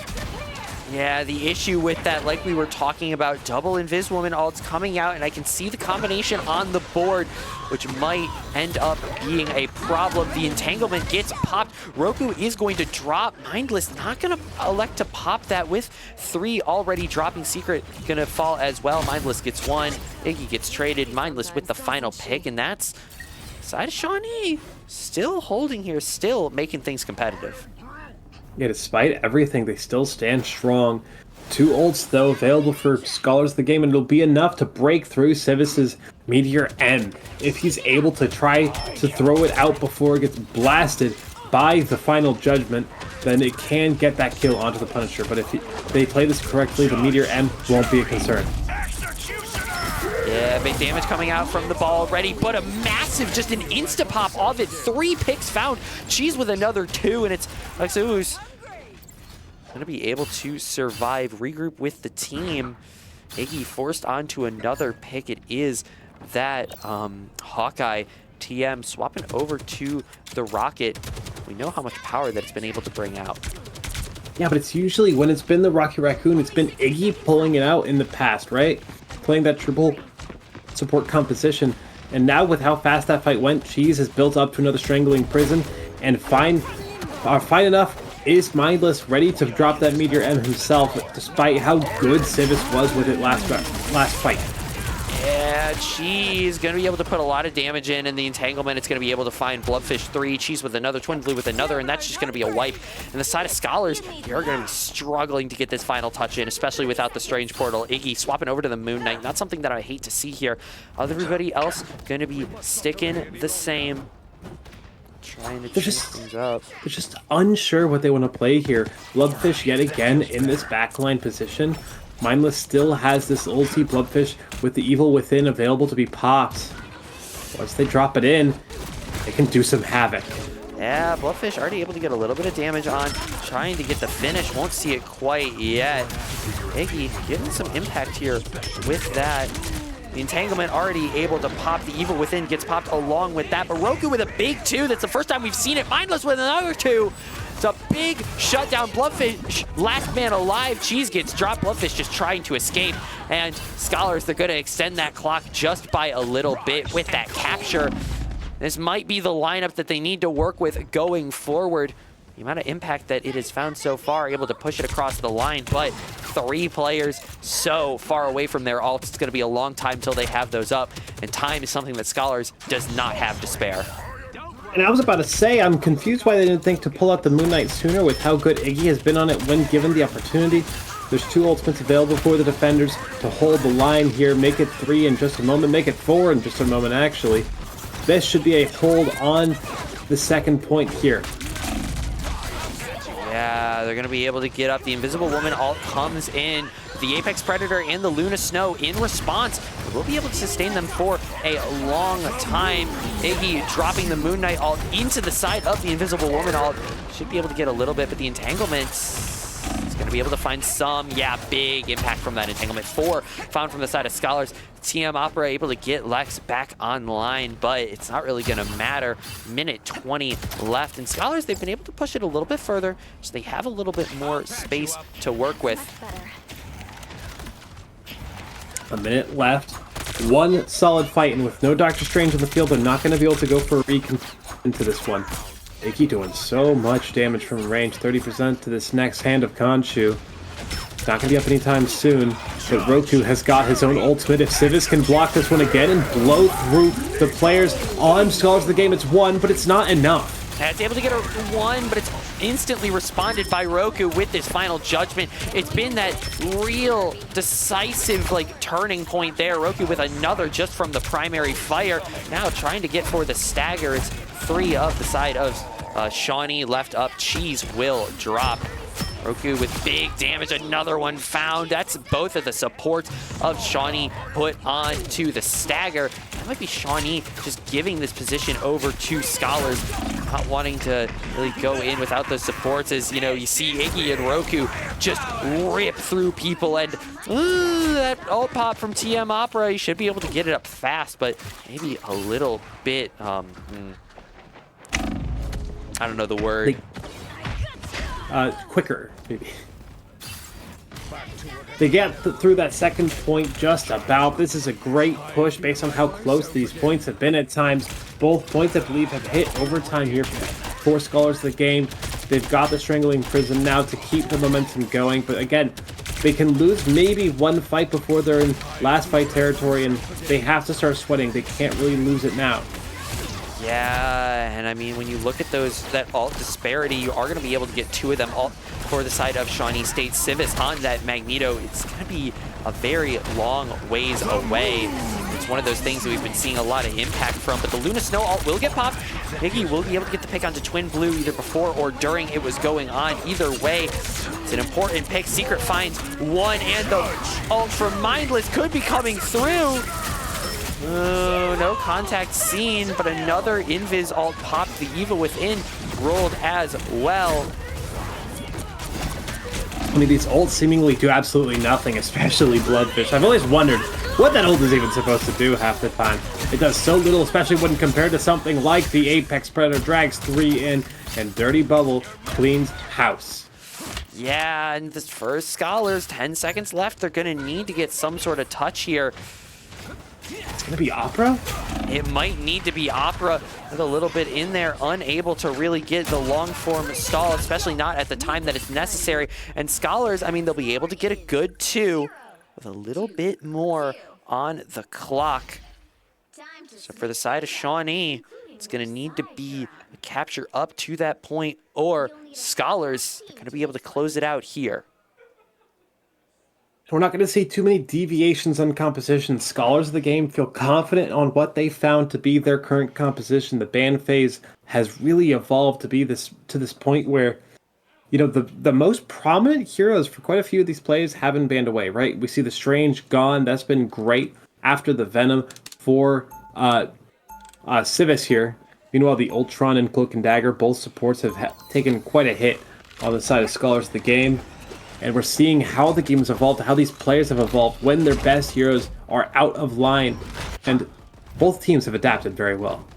Yeah, and I think this is something where, again, you look at the difference in what teams decide to favor in protection over letting it slide through. For the side of Shawnee, they protected both of their DPS picks. Scholars opting for 1 DPS and 1 support.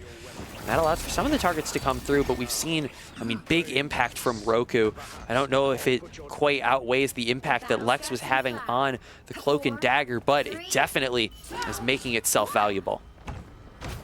I mean, it's not necessarily about outvaluing what you see on the other side of things, right, with your support. It's more so about, right, can you do enough while the other player does enough? And I think that that's kind of what we've been seeing for Scholars of the Game here, where both Lex and Roku are getting good value, whereas before, Roku was really struggling. Yeah, and already we're seeing 2 picks coming out from the side of Scholars. One onto Civis and one onto Dirty Ohio. The respawn is going to come in for both of them. And because we're right outside that spawn, it's not going to be that long of a rollout. They're going to be able to get right back into the fight very early. But like you said, we're still seeing big output from the 2 of these players who have some of those slim pools. Mindless, though, able to get the pick onto Twin Blue. Dirty Bubble going to be dropped down again by Iggy.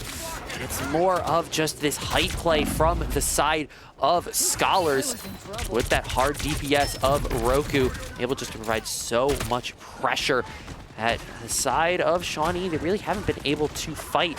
Blubfish, though, in the position where definitely could start to be a problem for these players if they are to emerge. And they do, but they emerge onto 4, and that's a fight that is going to be very hard to win. Final Judgment coming out from the side of Roku, but he gets shut down by Blubfish. And that's going to be the Invisible Woman all popped as well. It's going to be Twin Blue, Blubfish. First one's able to break through, start to force Scholars onto the back foot. Now at this point, you're just hoping you're going to be able to get away from this before losing any more players. It does seem as though they will, but Iggy drops so low, barely able to survive that encounter.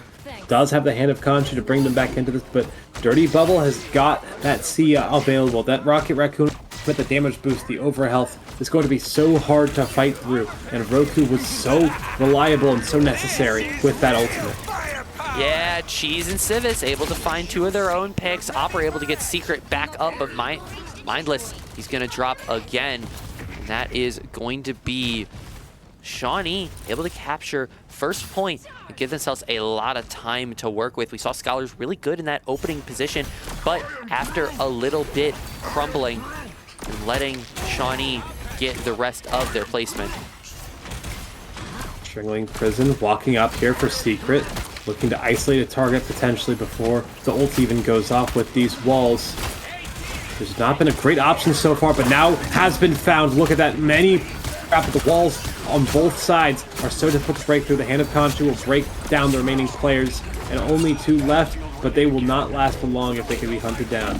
Yeah, it's a big 2, a big stall out of Mindless onto Blubfish. And now, I mean, as Scholars, they've got a potential position to play here. Obviously, wanting to limit the output of these, but they still have 2 big ults with the Meteor M and the Invisible Woman.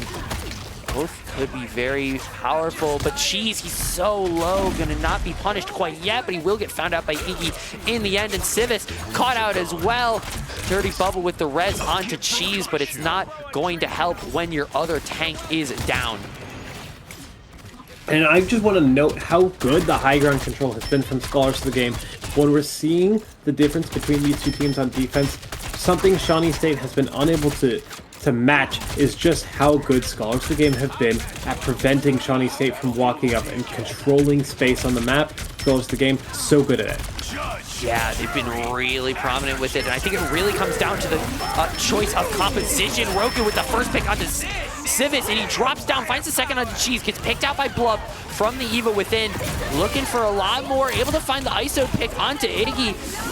Jumps into the double Invisible Woman all, looking for impact. Secret trying to get back in. He won't quite be able to. He'll be able to find the pick. TM will drop, but Secret will look to get it as well. And Lex isolated by the side of Blub. Civis finds a pick as well, and Dirty Bubble with that res.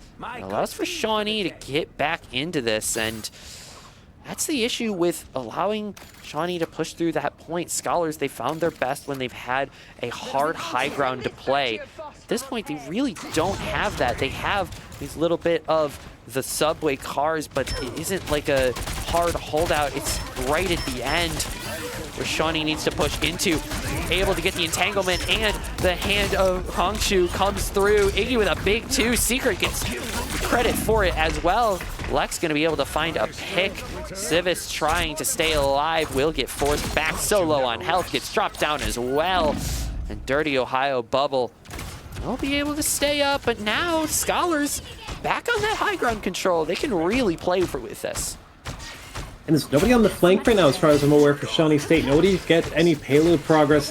Threaten the back cap while they're on this high ground. They're going to have to walk through all this damage that is going to be pumped out from Scholars to the game. And look at the Sia dropped, and it's going to be so much damage amps. Yeah, it's big output from everybody. Kitsu able to get brought up by Dirty Bubble's res, but Roku just able to finish out Dirty Bubble. Kitsu last up gets picked out by Roku, forced onto another stagger, and Shawnee less than a minute remaining. This is starting to look like Scholars. They might have found their winning moment. It's not over yet for Shawnee State. They still have the Strangling Prison Bell, about to have the Apex Predator. If they can use it to drag people off of the high ground, there's still a chance. But with this final moment, this might be the end. The final judgment coming out from Roku. He'll be able to find so much damage. Civis gets brought back. Twin Blue so low, but able to just barely escape. Gets the pick onto Lexus. And now we see so many of these ults coming out from the side of Shawnee State. The entanglement's going to be able to get so much done. The Evil Within, though, it will also be able to contribute. Iggy going to find one. The Hand of Kongshu comes out, though. On that point, it's not going to be able to find any picks just yet. But Roku, oh, he starts the contest, unable to fully find it. The side of Scholars might have time for one more contest. With the pace that this payload is moving forward, they're gonna need to move in fast if they wish to do it. Secret, he might have to be the one for the stall as he moves in, gets dropped completely. Another res coming out from TM Opera, but the Invisible Woman all on the site. Iggy and TM all dropping like Zeus as well. Mindless finds it as well. Roku dropping. And that's gonna be Shawnee given a lifeline. A minute 30 left in this match. But it's Scholars, not over. It's not over till it's over, Emily. Yeah, and they Shawnee still State have fight. refused to subdue. Yeah, they still do have fight left in this match. Scholars, though, a good team fight win or two. It could be all they need, and wouldn't you guess it, this position, it's got some high ground that they can play around. It's got some stuff that those DPS can really just play around. They elect to play on even footing. It is going to be Iggy trying to get a lot of this damage out with the Onks. Getting held down, he will get picked out by Cheese. The Invisible Woman ult comes through. We have a couple of ults on the board for Scholars. TM Opera and Mindless both could be popping theirs in just a couple of moments. It will be TM using it to keep things up. The response ult from Dirty Ohio will come out. The Meteor Look at how used tight cancel. this is. It is back and forth. A true test of will and wit, but Secret with the first pick, and the final judgment comes back out. Roku with the defensive play, able to find two, fast onto the Bloodfish, finds the third, Secret with another, and Kitsu has to be the one to touch.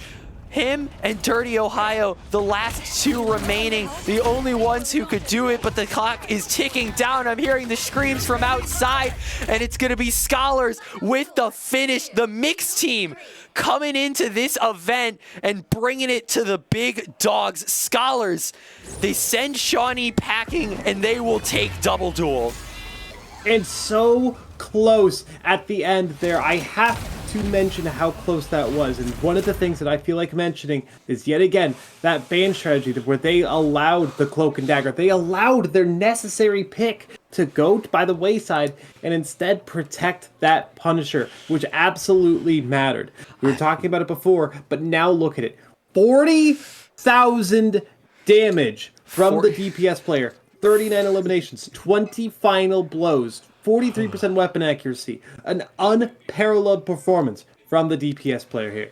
I mean, a hard DPS, you know, that hard hit scan. It's hard to contest with it. Able to put out just so much onto the side of Shawnee State. Obviously, commiserations coming out and showing the collegiate scene has a lot of legs to stand on, a lot of good things to be said, but in the end, everything is a win when the goal is experience. And everything is also a win. I made this joke earlier. Everything's also a win when you win. Yeah, when you just can't stop winning. It's hard to shut them down. It's hard for them to be denied.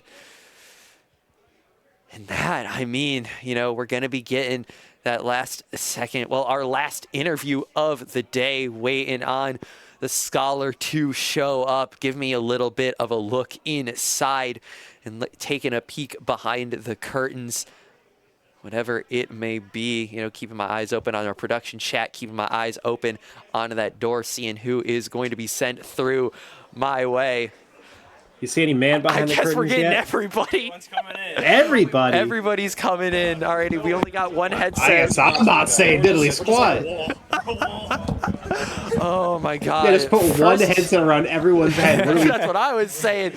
So we got the scholars in the building. First of all, I mean, I got to go around the room. Congratulations on taking the W to all of you. It's been a pleasure watching you guys all weekend. I know we've spoken to a couple of you so far. Congratulations on not working today. So, I mean, first starters, first of all, who's Roku on this team? That's me. Alrighty. I mean, I got to talk to you first, man. How does it feel being kind of the centerpiece of this entire roster? I wouldn't say that at all. Honestly, I play Overwatch. I'm a hit scan player. That's what I was told. So I just came here to shoot things. I didn't know what I was doing. I learned a character last night. Like, I had no clue what I was doing. They told you, here's the gun, have fun, Basically, man. Go yeah. shoot people. Yeah. But no, this entire weekend, I think I don't know the exact stat line on it, but I've seen you on that MVP screen, or at least in consideration for it, most of the lines. And I mean, it's got to come down to the output that you've had on the gun. Honestly, I think the real MVP is him right here. Honestly, his game knowledge is so extensive. This is Iggy, by the way. This is Iggy. I see. Dude, his game knowledge is insane. This guy makes a really niche character very good. Iron Man. Honestly, it was a pleasure playing with you throughout this tournament, man. I mean, yeah, the other unsung hero with that, talking about the Iron Man, talking about your output, also Mindless. Yeah, I mean, all of you guys, like, you were getting mad input out of your alts, and I mean, the big thing, that's got to go to Secret over here. The amount of impact. Honestly, his Groot alts, peak. I know, peak. So much impact that we were seeing throughout the entire thing. I mean, I got to speak to you earlier, and that's something, I didn't even notice it during the first day, but coming into this grand finals, just there were so many times where it looked like, oh, it could have been a problem, something might happen. Secret just pops a 4-piece, and I'm just like, all right, cool, I guess they win. Could have 3 people down. Sorry, my bad. If I can ask, you're good. Can I get everybody, like, y'all need to convey, because obviously 5 people don't got headsets on in there. Can I get everybody in perspective of the camera real quick, please, so I can ask a question to the whole group? Everyone get in, like, camera view. Yeah, hold on. Everybody squeeze in real fast. That's 5 out of 6. I'm missing one. We're missing one person. All right, there we go. Right here. All right, I need everyone who got to this game and currently plays Overwatch as their primary game and not Marvel Rivals to please raise their hand. Everyone that plays Overwatch as their primary game, raise their hand. So it's 3. That's half the this team is right Overwatch there. players. Half the team Half right the there. team. Oh my God! Yo, we got Heck the yeah. flag. Oh my God! I mean, that grand finals, I think that was the most entertaining game we've had all day. And like, I'll be honest here, both me and Hilda, casting from beyond the booth, like, we're Valorant people mainly, but you guys, you put on a show for that entire grand finals. I mean, the biggest thing that I got to talk to you guys, like, I don't know if it's probably not going to be you, since you were talking about Overwatch player. I shoot the gun. Yes. But walk me through the adaptation to that ban strategy throughout the entirety of the series. Like, at the start of it, we were seeing a little bit of the defense of the cloak and dagger, obviously, for Lex over here, but then we saw some adaptation now more towards the protection of the Punisher, just to keep big guy over here keeping the damage output up. So, like, at what point do you realize that keeping, like, yours up and having you unfortunately pushed over to the secondaries, at what point do you realize that that's what you got to do? I think what a lot of it came down to is we did a lot of footage review after our first match against SSU. Yeah, we went back, reviewed all the footage. We ended up rewatching the broadcast and kind of getting an idea for what they were planning and seeing what we did wrong, like initially on the first map that we ended up losing. And then we kind of like went back and forth on trying to see what heroes could we like combo with and stuff, like what our hero pools were going to allow us to do. I think really I'm going to leave that to our coach Sev and Iggy for the most part. Did a lot of the thinking behind that and a lot of research. So it was just a lot of tic-tac-toe, I would say. I see. Anything else from outside the booth? Anyone else want to put the headset on for that? I was going to say, anybody else want to talk? I mean, we got to put the man on. We got to put the strap. I mean, I feel like, yeah, you know, we're talking about the impact that Iggy's had over the entire thing. I want to get you stepping in because, like, I mean, the biggest thing that I saw throughout that entire series was round 1, every game Shawnee was banning out that Ultron. They were denying you guys that triple support. How does that feel, being the target of their bans the entirety of that series? I mean, Ultron is one of the characters right now that I think people haven't quite picked up on. He was always good in triple support, but because the neutral game got extended by, it's way more impactful. There's so much less of just ults happening out all the time. And the worst part about his kit all the time was his ult, and he just couldn't match any of the other ults in the game. And now you have this period where this character who's just permanently healing your team, slapping 50 bonus health on everybody every 10 seconds, and is putting out damage, is able to thrive. And so being able to play that into triple, we were able to play it in double when we had the Iron Man with it. It puts out enough healing with the team up that we didn't think anyone would be prepared for that, because no one's playing it right now. I guess that is fair. The other thing too. More... Go ahead. Sorry. No, you go ahead. You're the talker. I was going to say for the picks and bans, the big thing that we realized in our very first time playing against them was that their Venom is incredible Venom. Crazy. We watched some of the stream of them playing against other teams, and the accuracy and tracking this person has when they're diving somebody is ridiculous. And we knew we could not, regardless of how good the rest of their team was, let that Venom back in, because the moment he comes back in, we didn't have any answer for it. So we had to first ban that every single game, even when the Magic put on a lot of pressure, and we banned it out in one of the matches as well, but we couldn't afford to ban that first, because we knew that at the moment we let Venom slip through, it was over. It was wraps. And so my question that I want to ask to kind of build on the ban question is, when you guys are looking at the bans, I had a lot to say when you were looking at, banning away or letting the ban go for the Cloak and Dagger versus giving away the Punisher. How were you guys deciding which one to let slip and which one to actually protect? A big part of that was the opposing Groot, actually. So one of the problems that we ran into is when we protected Cloak, which was great because our Cloak is incredible. But when we protected it, we lost Punisher every single time.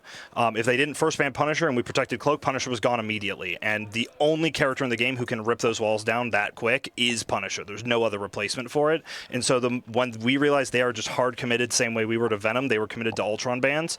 We just swapped to protecting Punisher to make sure that it kept them off of the group more, and it made it feel a lot weaker on their end.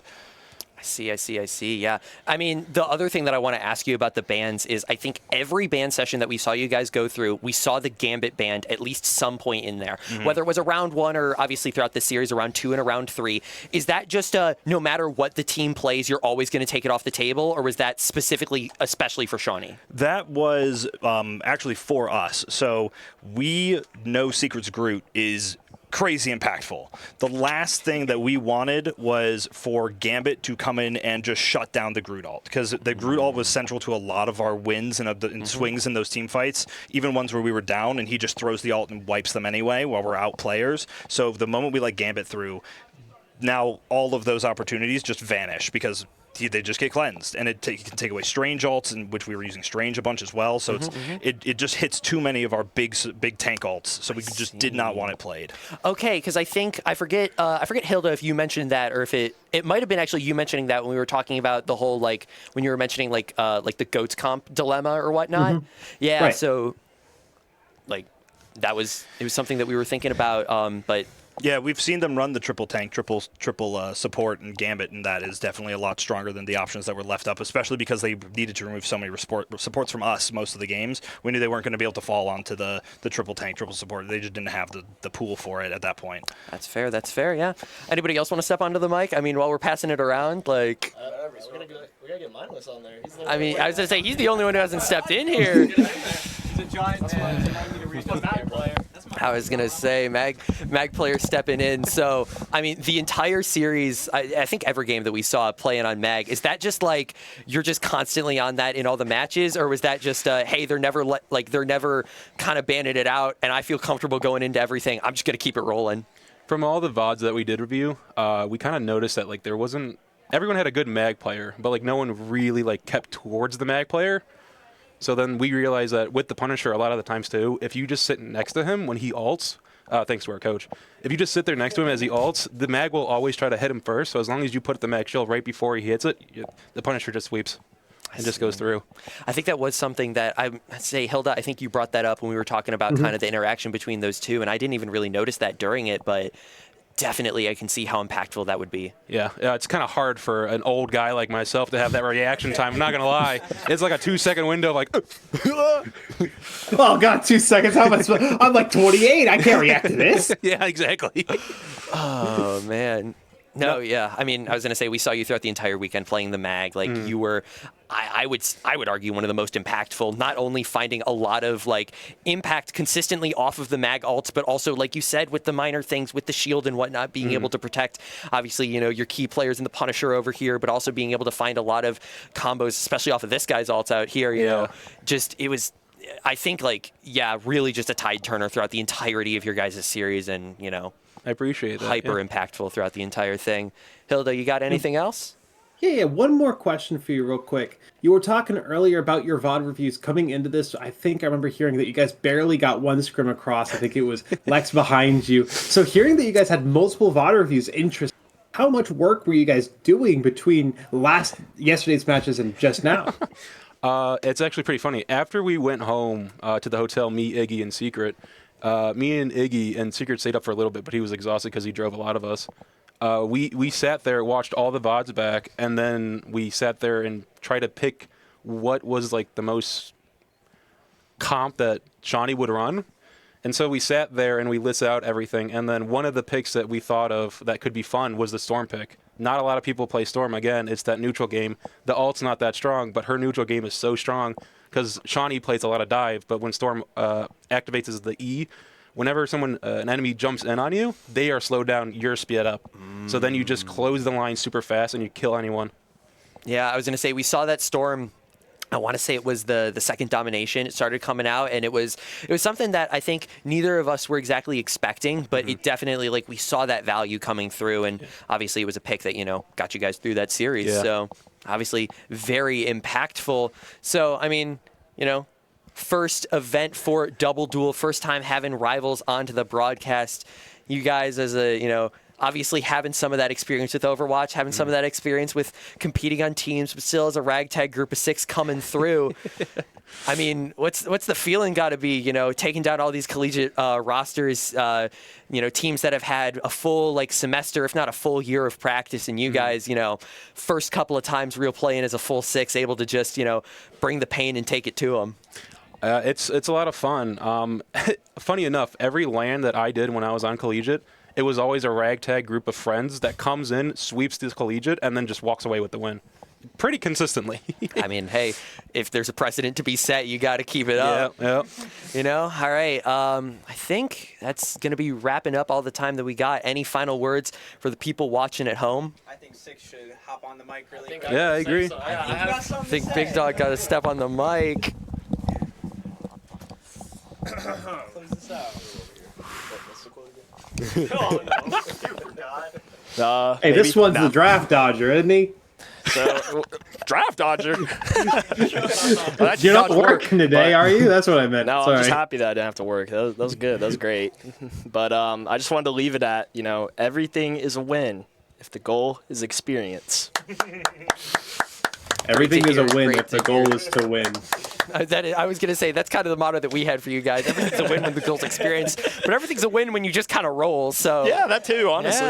Yeah, again, thank you guys all so much for stepping into the booth. Pleasure talking with now all of you throughout the entirety of the weekend. Congratulations on the victory. It was a pleasure bringing coverage of your guys' matches for the entirety of the weekend. And with that, I mean, you guys are all free to go. We're going to wrap it up here. But yeah, again, I'm going to go around the room one more time. Congratulations to everybody in the lineup. Thank you for the great coverage. Yeah. Great work. Great work. Thank you, guys. Yeah, you guys have a good rest of your night.